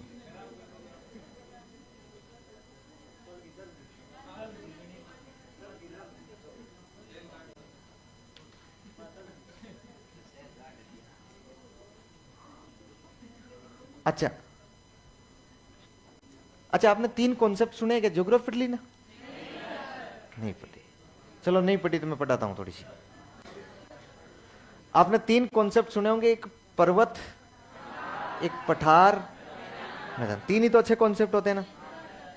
हैं भाई, 3 ही गजब के कॉन्सेप्ट होते हैं। और मुझे लगता है इनमें सबसे ज्यादा मजा पर्वतों में आता है। पर्वत, फिर पठार और फिर पहाड़। देखिए पर्वत क्या होता है या पहाड़ क्या होता है? जो धरातल से ऊपर उठा हुआ हो और ऊपर से नुकीला हो, उसको हम लोग क्या बोलते हैं? पर्वत या पहाड़ बोलते हैं। जो धरातल से ऊपर उठा हुआ हो और ऊपर से समतल हो, उसको क्या बोलते हैं? पठार। और जो धरातल के समकक्ष हो और बिल्कुल समतल हो, उसे बोलते हैं मैदान। मैदान। 3 ही तो कॉन्सेप्ट है अपने। अपने को ना पहाड़ों की बात करनी है ना मैदान की बात करनी है। किसकी बात करनी है? पठार। इसका मतलब यह तय हो गया कि पठार धरातल से तो ऊपर उठा हुआ है। किससे ऊपर उठा हुआ है? धरातल से। और धरातल से ऊपर उठा हुआ है, ऊपर से क्या है? समतल है। तो ऐसी स्थिति में हम लोग क्या बोलेंगे? पठार। सेम वही कहानी है सीखने के वक्र पर। वक्र की बात कर रहा हूं मैं, जो अभी बनाए हमने। सीखने के वक्र पर यदि कुछ समय के लिए सीखने की गति रुक जाए, यदि कुछ समय के लिए सीखने की गति क्या हो जाए? सीखने की गति में स्थिरता आ जाए। रुक जाने से अच्छा शब्द है स्थिरता आना। सीखने की गति में क्या आ जाए? स्थिरता आ जाए, स्टेबिलिटी आ जाए। और जब वो स्थिरता आ जाए, तब आपको अधिगम वक्र पर कुछ पठार की प्राप्ति होती है। अधिगम वक्र पर क्या बन जाता है? पठार बन जाता है। देखिए मैं ये कह रहा हूं, कुछ समय कोई निश्चित नहीं है भाई पठार कितना लंबा होगा, कितना चौड़ा होगा, कितने समय तक। मैं तो सिर्फ ये कह रहा हूं कि सीखने की गति में स्थिरता आ जाए, सीखने की दर में स्थिरता आ जाए। या मैं ये कह सकता हूं अवनति एवं उन्नति रुक जाए। ना उसमें उन्नति हो ना उसमें अवनति हो, दोनों स्थितियां हैं भाई। ना तो वो धड़ाम से गिर के 0 पर आए और ना वो प्रोग्रेस हो। यदि एक स्थिति बनी रहती है थोड़ी देर के लिए, तो वो क्या बन जाता है? पठार बन जाता है। क्या अधिगम पठार के समय सीखने की दर शून्य होती है क्या? यदि शून्य होती तो वक्र ही नहीं मिलता। शून्य होती तो हम लोग नीचे नहीं आ जाते क्या? शून्य नहीं होती है, पठार है, इसका मतलब है कि यहां से ऊपर तो है। अच्छा, इसका कॉन्सेप्ट तो देखो कैसे आएगा। कॉन्सेप्ट तो सीधा सीधा इसे समझ के रखना, मानना पड़ेगा अपने को कि अधिगम की जो दर है ना वो क्या हो जाती है, रुक जाती है। अधिगम की दर क्या हो जाती है, रुक जाती है। लेकिन इसका एक्चुअल कॉन्सेप्ट है ना वो अलग है। एक्चुअल कॉन्सेप्ट की तरह हमसे पूछा भी नहीं जाता है। एक्चुअल कॉन्सेप्ट है वो यही है कि अधिगम की दर नहीं रुकती है, अधिगम की दर में उन्नति या अवनति रुक जाती है। अधिगम की दर नहीं रुक रही है, अधिगम की दर में उन्नति और अवनति रुक रही है। इसका मतलब है एक स्टेज में चलना। जैसे उदाहरण दूं मैं, आपने यहां से गाड़ी स्टार्ट की और उसका एक्सीलेटर दबाया, गाड़ी स्टार्ट की तो गाड़ी जीरो से शुरू होकर 1 2 3 4 5 6 पहुंचती पहुंचती 20 की स्पीड तक चली गई। बताओ अधिगम पठार सकारात्मक, अधिगम वक्र सकारात्मक बना कि नहीं बना? भाई जैसे जैसे आगे बढ़ रहे हो वैसे वैसे दर बढ़ती जा रही है कि नहीं बढ़ती जा रही? आपने 1 किलोमीटर तक उस गाड़ी को इसी तरह से चलाया, 1 किलोमीटर में उसकी स्पीड बढ़ती बढ़ती कितनी हो गई, 20 हो गई। फिर अगले 1 किलोमीटर आपने उसको 20 की स्पीड में ही चलाया, 20 की स्पीड में चलाया। उसके बाद अगले 1 किलोमीटर में आपने फिर एक्सीलेटर को दबाया और 20 से कहां तक पहुंच गए आप, 40 तक पहुंच गए। अगले 1 किलोमीटर में आपने उसको 40 की स्पीड में ही चलाया। मुझे एक बात बताओ, दो पठार बने कि नहीं बने? लेकिन क्या अधिगम की दर शून्य थी क्या? क्या गाड़ी रोक के आप नीचे उतर गए थे क्या? गाड़ी तो चल रही थी ना। उसकी या तो क्या नहीं हो रही थी, उन्नति नहीं हो रही थी, या क्या नहीं हो रहा था, ना तो उन्नति हो रही थी और ना ही अवनति हो रही थी। तो ऐसी स्थिति में हमें क्या प्राप्त होता है, अधिगम का पठार प्राप्त होता है। क्यों होता है ऐसा? अधिगम के पठार क्यों बनते हैं? क्या कारण हो सकता है अधिगम के पठार बनने के? क्या?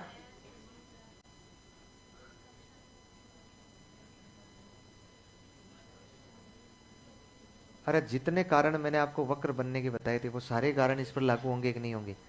थकान आ गई, रुचि का नहीं है, अभिप्रेरणा कम हो गई, कक्षा का वातावरण सही नहीं है, पढ़ाने का कौशल सही नहीं है, विषय वस्तु की जटिलता आ गई, ये सारी चीजें उस पर लागू होगी कि नहीं होगी? इसी वजह से तो रुक रही है कि नहीं रुक रही है? यही तो वजह हो रही है। तो ये सारी वजह होती है जिनके कारण क्या बनता है, पठार, अधिगम पठार बनता है। तो आप एक लाइन में लिख लोगे,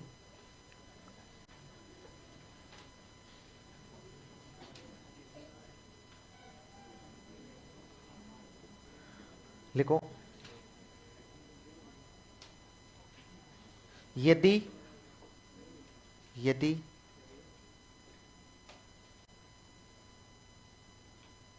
सीखने की दर में, सीखने की दर में स्थिरता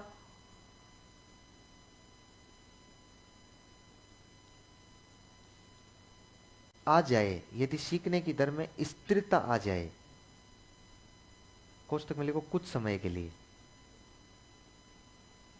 कुछ समय के लिए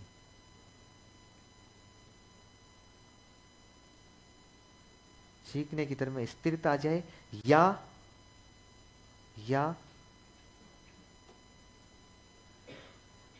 उन्नति व अवनति रुक जाए, या उन्नति व अवनति रुक जाए, तब अधिगम वक्र पर, तब अधिगम वक्र पर पठार की प्राप्ति होती है। अधिगम वक्र पर पठार की प्राप्ति होती है।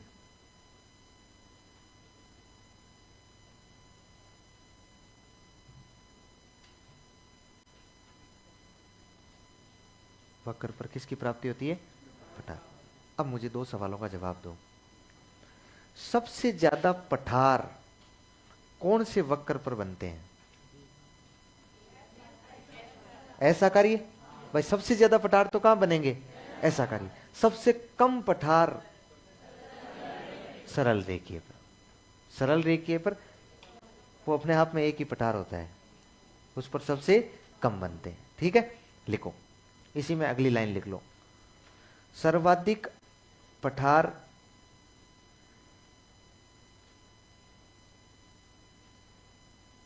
एस आकारीय वक्र पर, सर्वाधिक पठार एस आकारीय वक्र पर, जबकि सबसे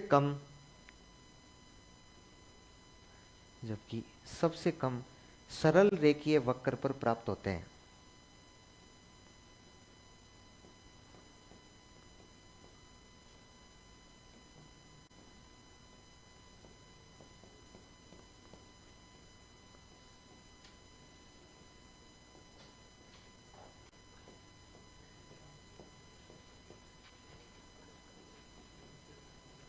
अच्छा, बिना आवाज की एक सवाल सुनो मेरा, मैं पहले ही समझाता हूं। उन्नति यानी होता है प्रोग्रेस, और नति यानी होता है पतन। नति यानी कमजोर, उन्नति यानी प्रोग्रेस, प्रगति, और नति यानी डिमोशन। डिमोशन नहीं होता है नति यानी। अब सुनिए, ग्रेड सेकंड का पिछले वाले एग्जाम हुआ है, उसका एक सवाल बता रहा हूं आपको। सवाल जवाब वैसे ही देना है, हाथ खड़ा करके। सवाल पूछा गया, सर्वश्रेष्ठ अधिगम वक्र होता है। सवाल क्या पूछा गया? सर्वश्रेष्ठ अधिगम वक्र होता है। सर्वश्रेष्ठ अधिगम वक्र होता है। तैयार हैं आप, या सोचने के लिए समय दूं? तैयार है?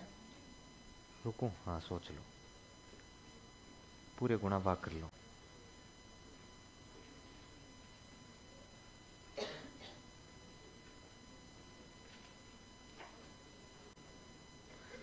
तैयार है क्या? मैं सोच रहा हूं आपको कंफ्यूजन क्यों नहीं हुआ, सीधे सीधे आपने पढ़ कैसे लिए। इतने आसानी से टॉपिक सीख जाओगे तो हमारा महत्व खत्म हो जाएगा।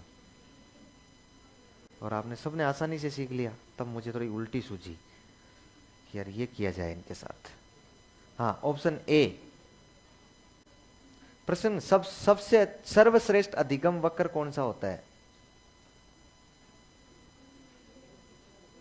वक्र, पठार का नहीं पूछ रहा हूं मैं। सर्वश्रेष्ठ अधिगम वक्र कौन सा होता है? हो गया? ऑप्शन ए, हाथ खड़ा करो। बहुत बढ़िया। Option B, option C, D. Very good. मतलब कुछ लोग तो मेरी भी नहीं मानते हैं,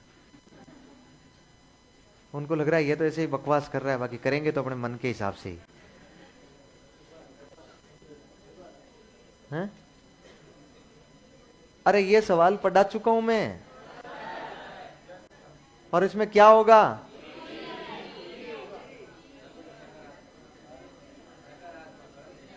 यही होगा ना? सर्वश्रेष्ठ नहीं होगा, ये होगा।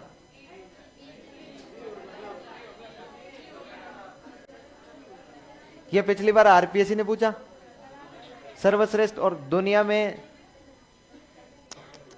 मैं समझा रहा हूं, मैं समझा रहा हूं इनको, मैं समझा दूंगा। हाँ। सुने, आरपीएससी ने सवाल पूछा और उसने सवाल में यही सेम ऑप्शन दिए, और हमेशा सर्वश्रेष्ठ वही होता है जिसमें उन्नति होती है। जिसमें क्या होती है? उन्नति होती है। जिसमें प्रोग्रेस होता है वही सर्वश्रेष्ठ होता है। हमने कहा कि यार क्यों पूछ लिया इतना आसान सवाल, फिर स्टूडेंट ने क्या ठोक किया है? उन्नतोत्तर। उन्नति इसमें ही तो हो रही है ना, इसमें नहीं हो रही है। तो आके मुझसे पूछा तो मैंने कहा कि इसका क्या करके आए? बोले इसका तो सर क्या समस्या थी, इसको तो हर कोई जान रहा है। तो उसका आरपीएससी ने आंसर निकाला नतोदर। क्यों? ये उन स्टूडेंट ने मुझसे पूछा कि क्यों, तो मैंने उनको बताया। मैंने कहा इसका इंग्लिश वर्जन देखो कितना महत्वपूर्ण है। इसका इंग्लिश वर्जन कितना महत्वपूर्ण है। इसका इंग्लिश वर्जन क्या लिख रखा है? कॉनकेव। इसका क्या लिख रखा है? कॉन्वेक्स लिख रखा है। अच्छा, यहां ये इंग्लिश वर्जन में इसको लिखता ना पॉजिटिव, क्या लिखता? पॉजिटिव। और इसको लिखता ना नेगेटिव। तो जाहिर सी बात है कि पॉजिटिव को हम लोग उन्नतोत्तर बोलते, लेकिन यहां उन्नतोत्तर किसको बोला गया है? कॉनकेव को बोला गया। और कॉनकेव और कॉन्वेक्स दो प्रकार के दर्पण होते हैं। लेंस होते हैं, एक उत्तल लेंस और एक अवतल लेंस। उल्टा लिख दिया मैंने।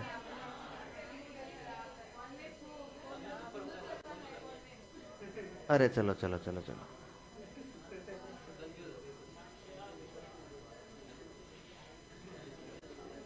अब तो सही है ना? अब सही है ना?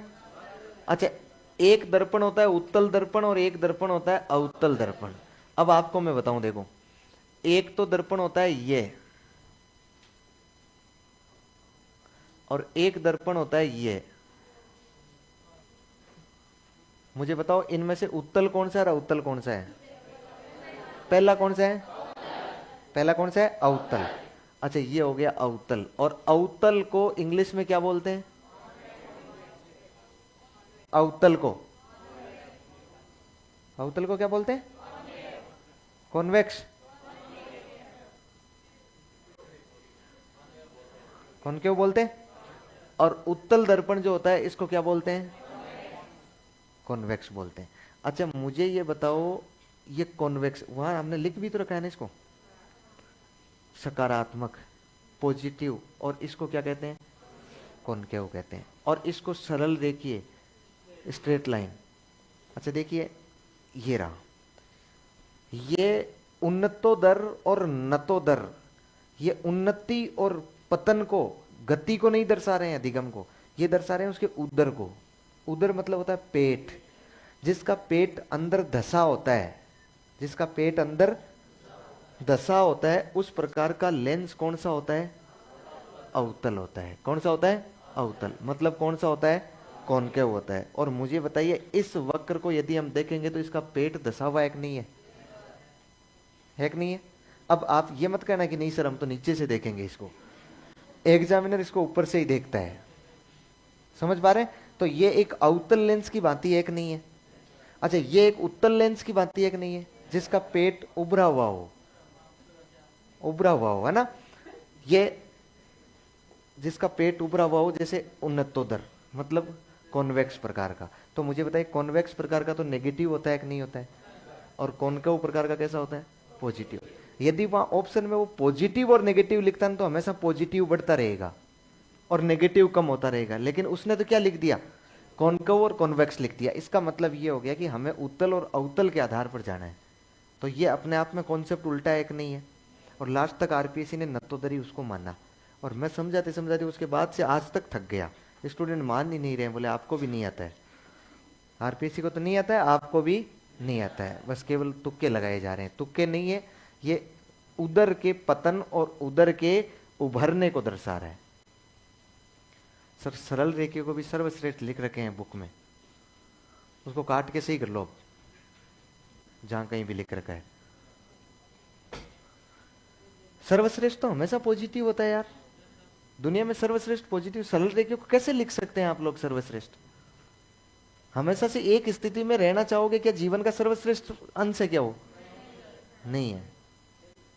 हमेशा बढ़ोतरी होती है। यदि तो कि मास्टर बने, जितनी तनख्वाह आ रही है उतनी तनख्वाह लास्ट तक आती रहेगी। वो सरल रेखी है क्या? सरल रेखी है? अच्छा हो सकता है क्या? लेकिन लगातार हम तो यही चाहते हैं ना कि महीने में, हर महीने में इतना का बढ़ जाए। साल तो बहुत बाद की बात है, हैं? 1 लाख रुपए हो, एक कुछ नहीं हो, कितने हो जाओ बोले? 1 लाख रुपए तो आपको लगेगा 1,10,000 हो, 1,10 होंगे तो लगेगा 1,20 हो। आदमी कभी थकता है क्या लालच करते करते? हैं? खर्चा बढ़ जाएगा, खर्चे के अनुसार बढ़ना भी चाहिए। हाँ, मेहनत करने से खर्चा बढ़ेगा, और खर्चा बढ़ेगा तो निश्चित रूप से तनख्वाह भी बढ़नी चाहिए। लिखो लिखो लिखो, तुम लिखो, तुम लिखने के आदी हो, तुम लिखते रहो। लिख तो लिया पूरा, अगले हेडिंग लगाओ।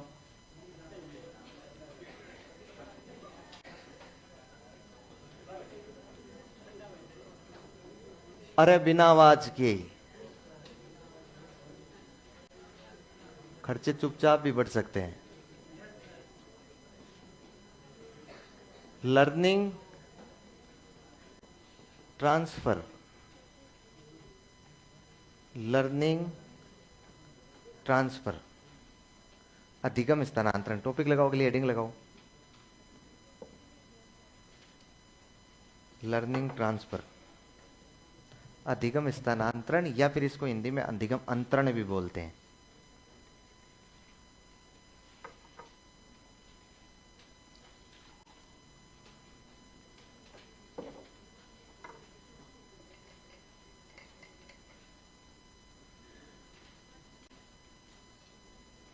लिखो, अधिगम स्थानांतरण की एक परिभाषा लिखो।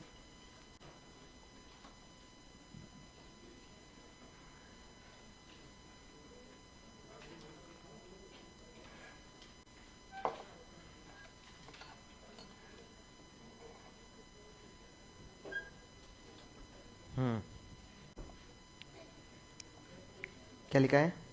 अधिगम स्थानांतरण। लिखो, यदि यदि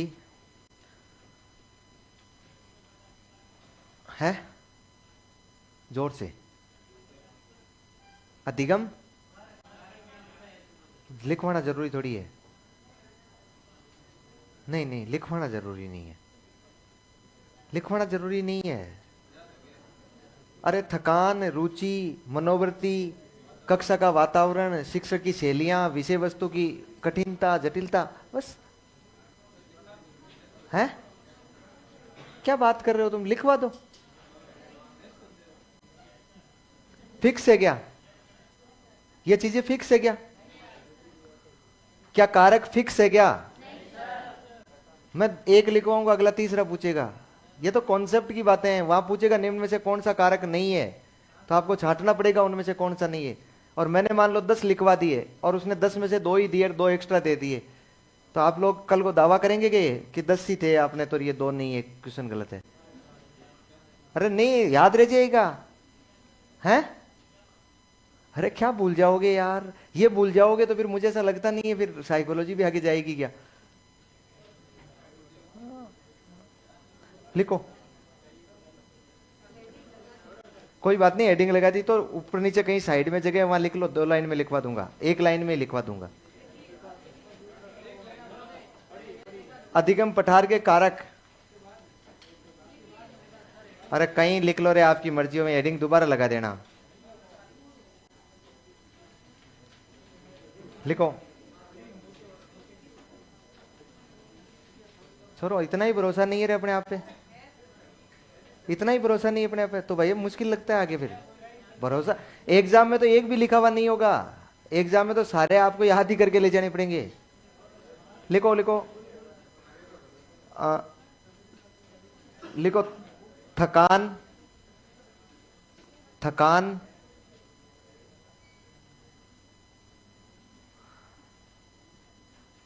तनाव,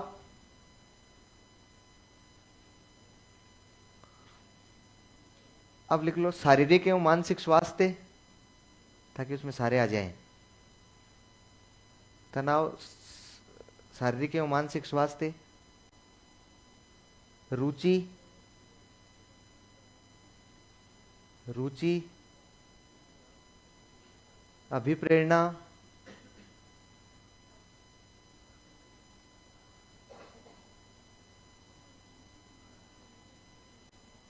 कक्षा का वातावरण, कक्षा का वातावरण है, नहीं आएगी। कक्षा का वातावरण और हाँ, अवधान, अवधान मतलब अटेंशन, अवधान, अरे अटेंशन, ध्यान केंद्रित करना। मनोवृत्ति, मनोवृत्ति,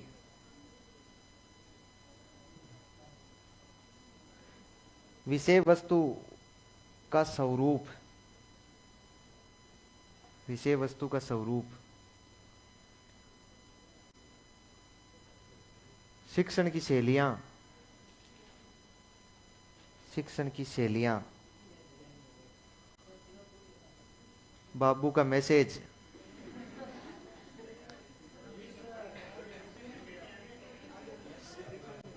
शिक्षण की शैलियां आदि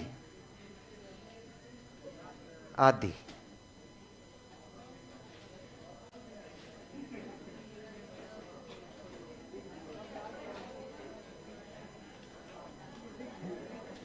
अब लिखो अधिगम स्थानांतरण। यदि एक परिस्थिति में यदि एक परिस्थिति में यदि एक परिस्थिति में सीखा हुआ ज्ञान यदि एक परिस्थिति में सीखा हुआ ज्ञान दूसरी परिस्थिति में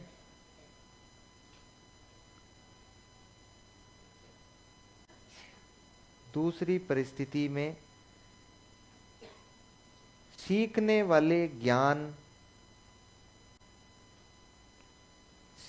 वाले ज्ञान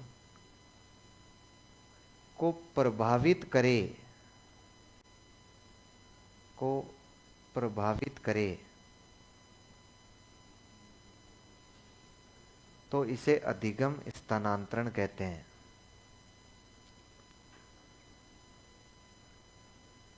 तो इसे अधिगम स्थानांतरण कहते हैं।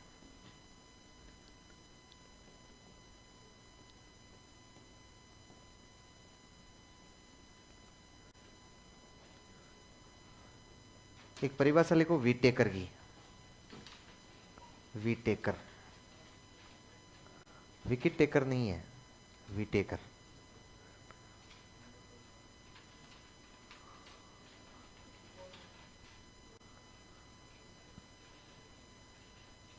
लिखो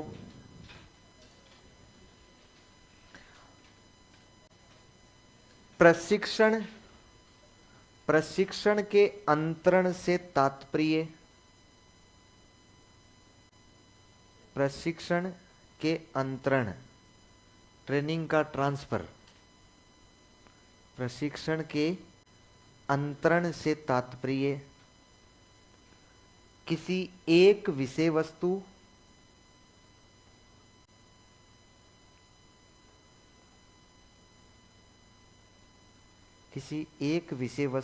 या कौशल को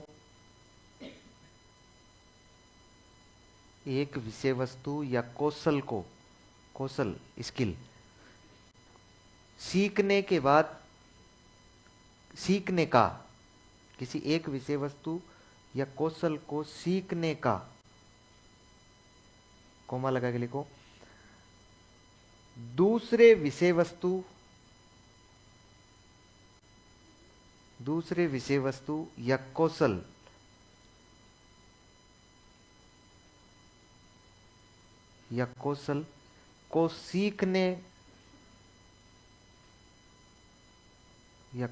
को सीखने पर पढ़ने वाले प्रभाव से होता है। पढ़ने वाले प्रभाव से, रोटी खाकर पढ़ना पढ़ने वाले प्रभाव से, पढ़ना नहीं है, पढ़ना। अब इस पढ़ो, देखिए इस लाइन को, लाइन समझ में आ रही है क्या?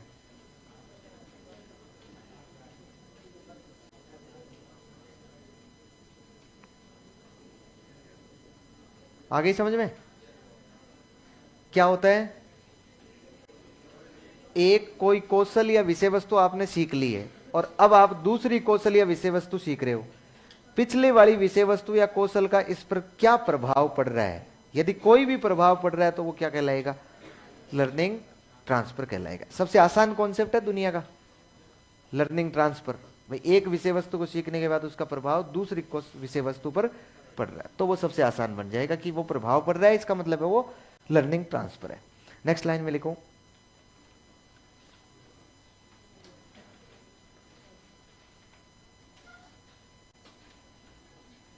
ये प्रभाव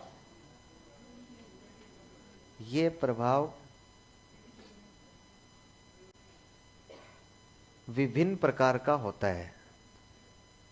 ये प्रभाव विभिन्न प्रकार का होता है।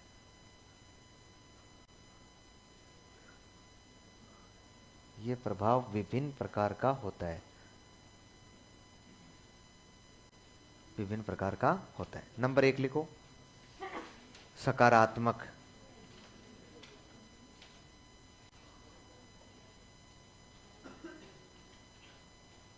सकारात्मक मतलब पॉजिटिव लर्निंग ट्रांसफर, यही होता है सकारात्मक या धनात्मक। क्या होता है इसमें? अरे एक परिस्थिति में आपने कुछ सीखा है, अगली परिस्थिति में सीख रहे हो उसको, वो पहले वाला जो ज्ञान है ना, पूर्व ज्ञान, वो नए ज्ञान को सीखने में सहायता करता हो। क्या करता हो? सहायता करता हो, सपोर्ट करता हो, सहयोग करता हो, तो वो क्या बन जाएगा? सकारात्मक अधिगम स्थानांतरण बन जाएगा। जैसे वेरी गुड, साइकिल चलाने के बाद मोटरसाइकिल चलाना, हो गया कि नहीं हो गया? सकारात्मक। साइकिल चलाने के बाद मोटरसाइकिल चलाना। काउंटिंग सीखने के बाद टेबल सीखना। 2 का पहाड़ा सीखने के बाद 4 का पहाड़ा सीखना, कोई भी, है ना? तो ये क्या बन जाएगा? पॉजिटिव। अच्छा, व्याकरण सीखने के बाद दूसरी व्याकरण सीखना, संस्कृत व्याकरण सीखने के बाद हिंदी की व्याकरण सीखना, तो वो क्या बन जाएगा? पॉजिटिव बन जाएगा, सकारात्मक बन जाएगा। बिल्कुल आसान सा कॉन्सेप्ट लिखो। सकारात्मक में लिखो, यदि पूर्व ज्ञान नए ज्ञान को सीखने में, यदि पूर्व ज्ञान नए ज्ञान को सीखने में सहायता करे, यदि पूर्व ज्ञान नए ज्ञान को सीखने में सहायता करे, फुल स्टॉप कर दो, ठीक है? जैसे जैसे जैसे साइकिल के बाद मोटरसाइकिल चलाना सीखना, साइकिल के बाद मोटरसाइकिल चलाना सीखना।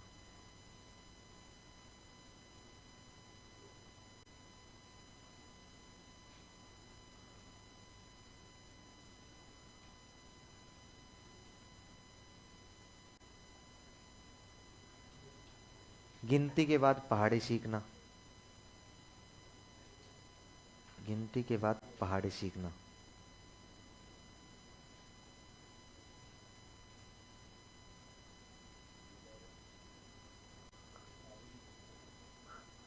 कोई डाउट है क्या? दूसरा लिखो, नकारात्मक।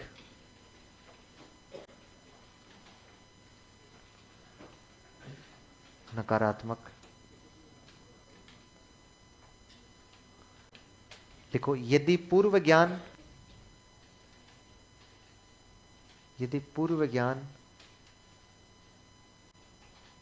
नए ज्ञान को सीखने, यदि पूर्व ज्ञान नए ज्ञान को सीखने में,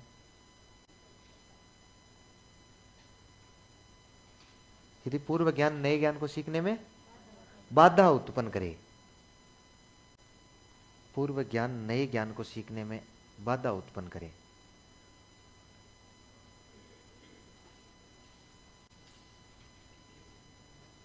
सीखने में बाधा उत्पन्न करे। जैसे क्या?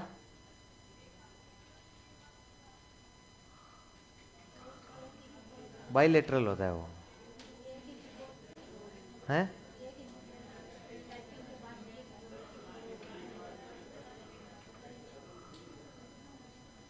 दो उदाहरण। गाड़ी वाला तो एक सेट हो जाएगा। और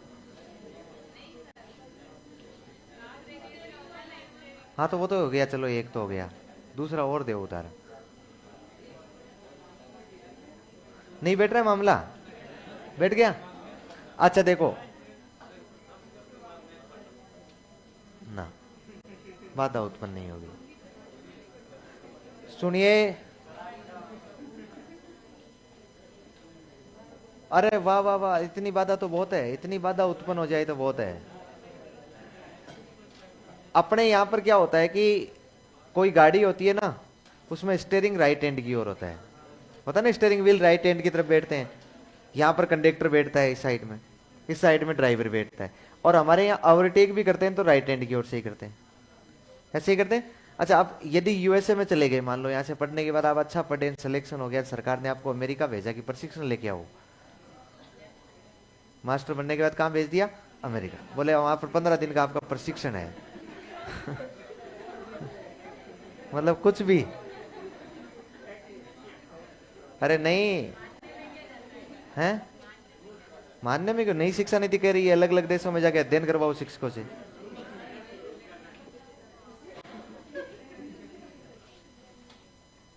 अब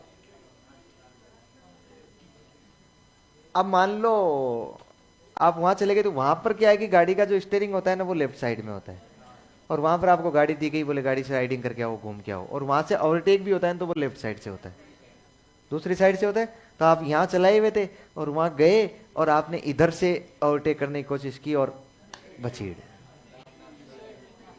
बताओ बाधा उत्पन्न की ना, उसे नहीं समझ पाओगे आप। एक आसान, जो जो मोटरसाइकिल के बारे में समझता है ना उसको समझाऊं मैं। कभी आपने हीरो की मोटरसाइकिल चलाई है रोजाना, और एक दिन आपने बजाज की मोटरसाइकिल चलाई है ना?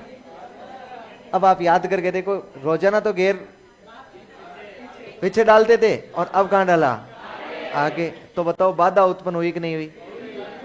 तो वो नकारात्मक अधिगम स्थानांतरण है। पिछला जो ज्ञान था ना, उस ज्ञान की वजह से ये बाधा उत्पन्न हुई। यदि पिछला ज्ञान नहीं होता ना, यदि हीरो की मोटरसाइकिल नहीं चलाई होती तो बजाज की मोटरसाइकिल आप लोग सही सही चला रहे थे। अच्छा, ऐसे मानो आप लोग रोजाना फुटबॉल खेलते हैं, क्या करते हैं? फुटबॉल। आप लोग रोजाना फुटबॉल, ये तो पता है ना नहीं खेलते हैं, लेकिन ये तो पता है लात से खेला जाता है, इतना तो पता है ना सबको। अब जब लात से फुटबॉल खेलते हैं, फिर 15 दिन आपने लगातार फुटबॉल खेला, फुटबॉल फुटबॉल फुटबॉल, एक दिन मैंने कहा जाओ वॉलीबॉल खेलते हैं। वॉलीबॉल हाथ से खेलते हैं, तो जैसे ही सामने से बॉल आई, आपने हाथ के बजाय किससे मारा? लात से। बताओ नकारात्मक अधिगम स्थानांतरण बना। एक परिस्थिति में पहले का ज्ञान यदि दूसरी परिस्थिति में प्रभावित कर रहा है ना, बाधा उत्पन्न कर रहा है, तो क्या बन जाएगा? नकारात्मक अधिगम स्थानांतरण बन जाएगा। समझ पा रहे हैं? आप लोग लगातार 2 घंटे से 5 घंटे से 7 घंटे से लगातार पिछले 15-20 दिन से लगे हुए हैं, हाई हेलो हैं, तो उसमें कई सारे एडवर्ड आप यूज करते हैं ना, बाबू, सोना, अलग अलग करते हैं, कहते कहते बात पर बोलते बोलते ही 2-3 बार 2-4 बार बोल ही देते हैं। अब आप लगातार बात करते हैं, अब मान लीजिए आपका आता तो नहीं, गलती से 5-7 दिन से 10 दिन से पिताजी का फोन आ गया और बात चल रही है, चलते चलते आपने कहा बाबू, बाधा उत्पन्न हुई कि नहीं हुई? किस वजह से हुई?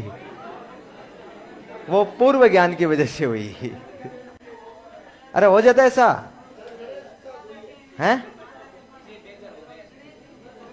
ऐसा हो सकता है। आप यहां रह रहे हैं तो यहां तो आप सुरक्षित तो है नहीं, असुरक्षित है। कैसे असुरक्षित?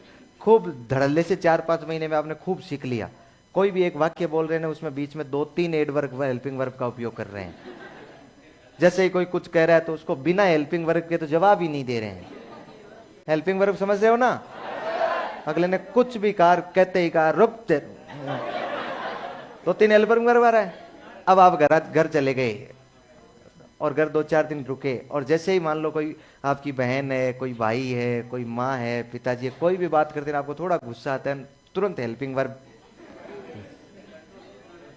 है। मुझे बताओ बाधा तो उत्पन्न हो रही है ना। अपने को यह ध्यान रखना है कि जहां सहायता करे ना वहां तो सकारात्मक, और जहां बाधा उत्पन्न करे वहां नकारात्मक। लिखो, जैसे जैसे फुटबॉल के बाद वॉलीबॉल खेलना, फुटबॉल के बाद वॉलीबॉल खेलना,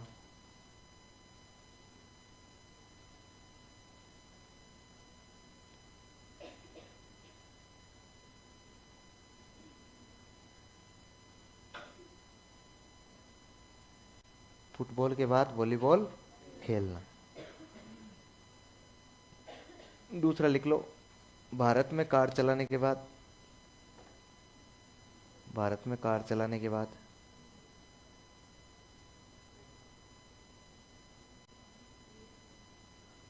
अमेरिका में कार चलाना।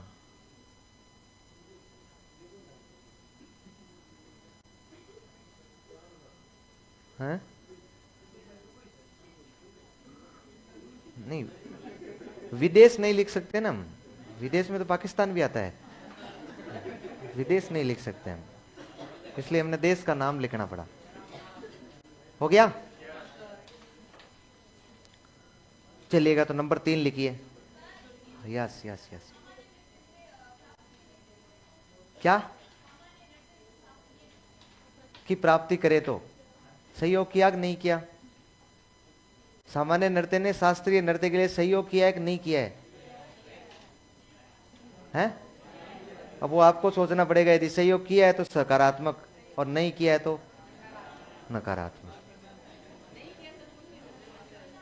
नहीं मतलब बाधा डाली है तो, और यदि सहयोग बिल्कुल भी नहीं किया है तो शून्य। ये लिख लो, अब शून्य वाला भी लिखो।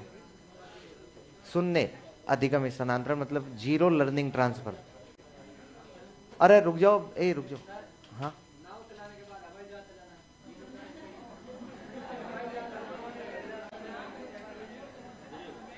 लिखो, तुम तो लिखो, अब समझाऊंगा मैं तुम्हें, अभी नहीं समझ में आया है। अभी ये अधिगम स्थानांतरण तुम्हें समझ में नहीं आए हैं, क्योंकि तुम पूर्वग्रहों से, पूर्व धारणाओं से ग्रसित है अभी। ओ भाई, ट्रैक्टर मुझे ही चला लेने दो, तुम रुक जाओ। हैं? रुक जाओ रुक जाओ रुक जाओ, शांत रहो तुम। लिखो, यदि पूर्व ज्ञान, हेडिंग जो लगाई है वो नहीं लगाई, वो मेरी गलती नहीं है, मैंने लगवा दी है, वापस नहीं बोलूंगा। लिखो, यदि पूर्व ज्ञान,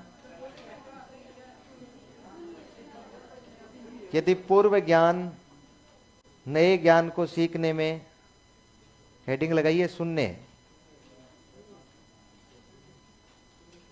शून्य मतलब जीरो।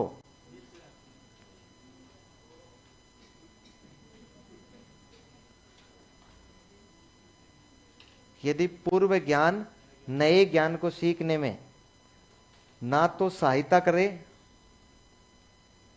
ना तो सहायता करे और ना ही बाधा उत्पन्न करे, ना तो सहायता करे और ना ही बाधा उत्पन्न करे,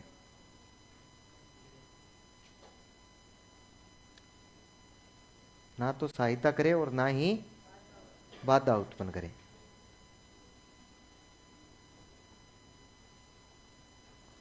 जैसे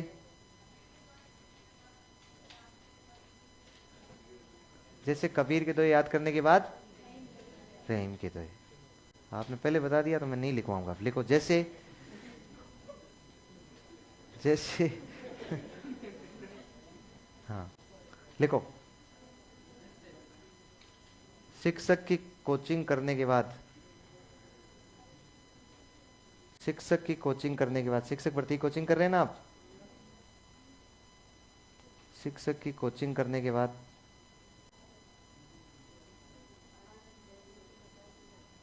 शिक्षक की कोचिंग करने के बाद यूपीएससी। लिखो, शिक्षक की कोचिंग करने के बाद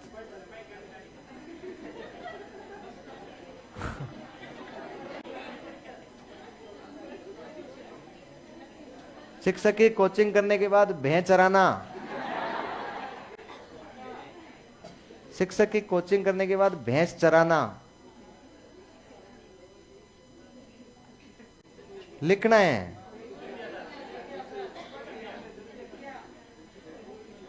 मुझे एक बात बताओ, यहाँ टीचर की कोचिंग करके चले गए और घर जाके आराम से भैंस चरा रहे हो, सकारात्मक हो रहा है क्या? सहयोग नहीं मिल रहा है तो क्या बाधा उत्पन्न भी हो रही है क्या? कोई बाधा उत्पन्न नहीं हो रही है, तो ये क्या बन जाएगा? जीरो। बस यही उदाहरण है, और कोई उदाहरण नहीं है। या ये लिख लो लिख लो लिख लो लिख लो, संस्कृत व्याकरण पढ़ने के बाद, लिख लो, संस्कृत व्याकरण पढ़ने के बाद, संस्कृत व्याकरण पढ़ने के बाद त्रिकोणमिति पढ़ना,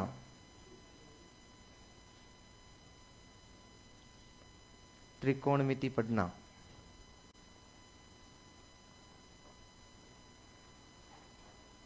संस्कृत व्याकरण पढ़ने के बाद त्रिकोणमिति पढ़ना। और कुछ याद आ रहा है क्या आपको? यस,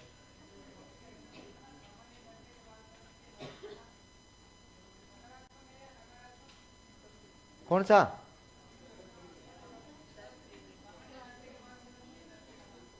वो सकारात्मक है। हाँ, शून्य कैसे होगा? हाथ हिलाना सीख रखा है सामान्य। अरे मुझे एक बात बताइए, आपने सिर्फ इतना सीख रखा है ना कि भाप भी आएगी, भाप भी आएगी, और उसके बाद यदि आप जाके शास्त्रीय सीखते हैं तो फर्क पड़ता है, पॉजिटिव होता है, सहयोग करता है वो। क्या वो टाइम हो गया? बाद बाद में समझाऊंगा मैं ना, अभी समझाना बाकी है आपको।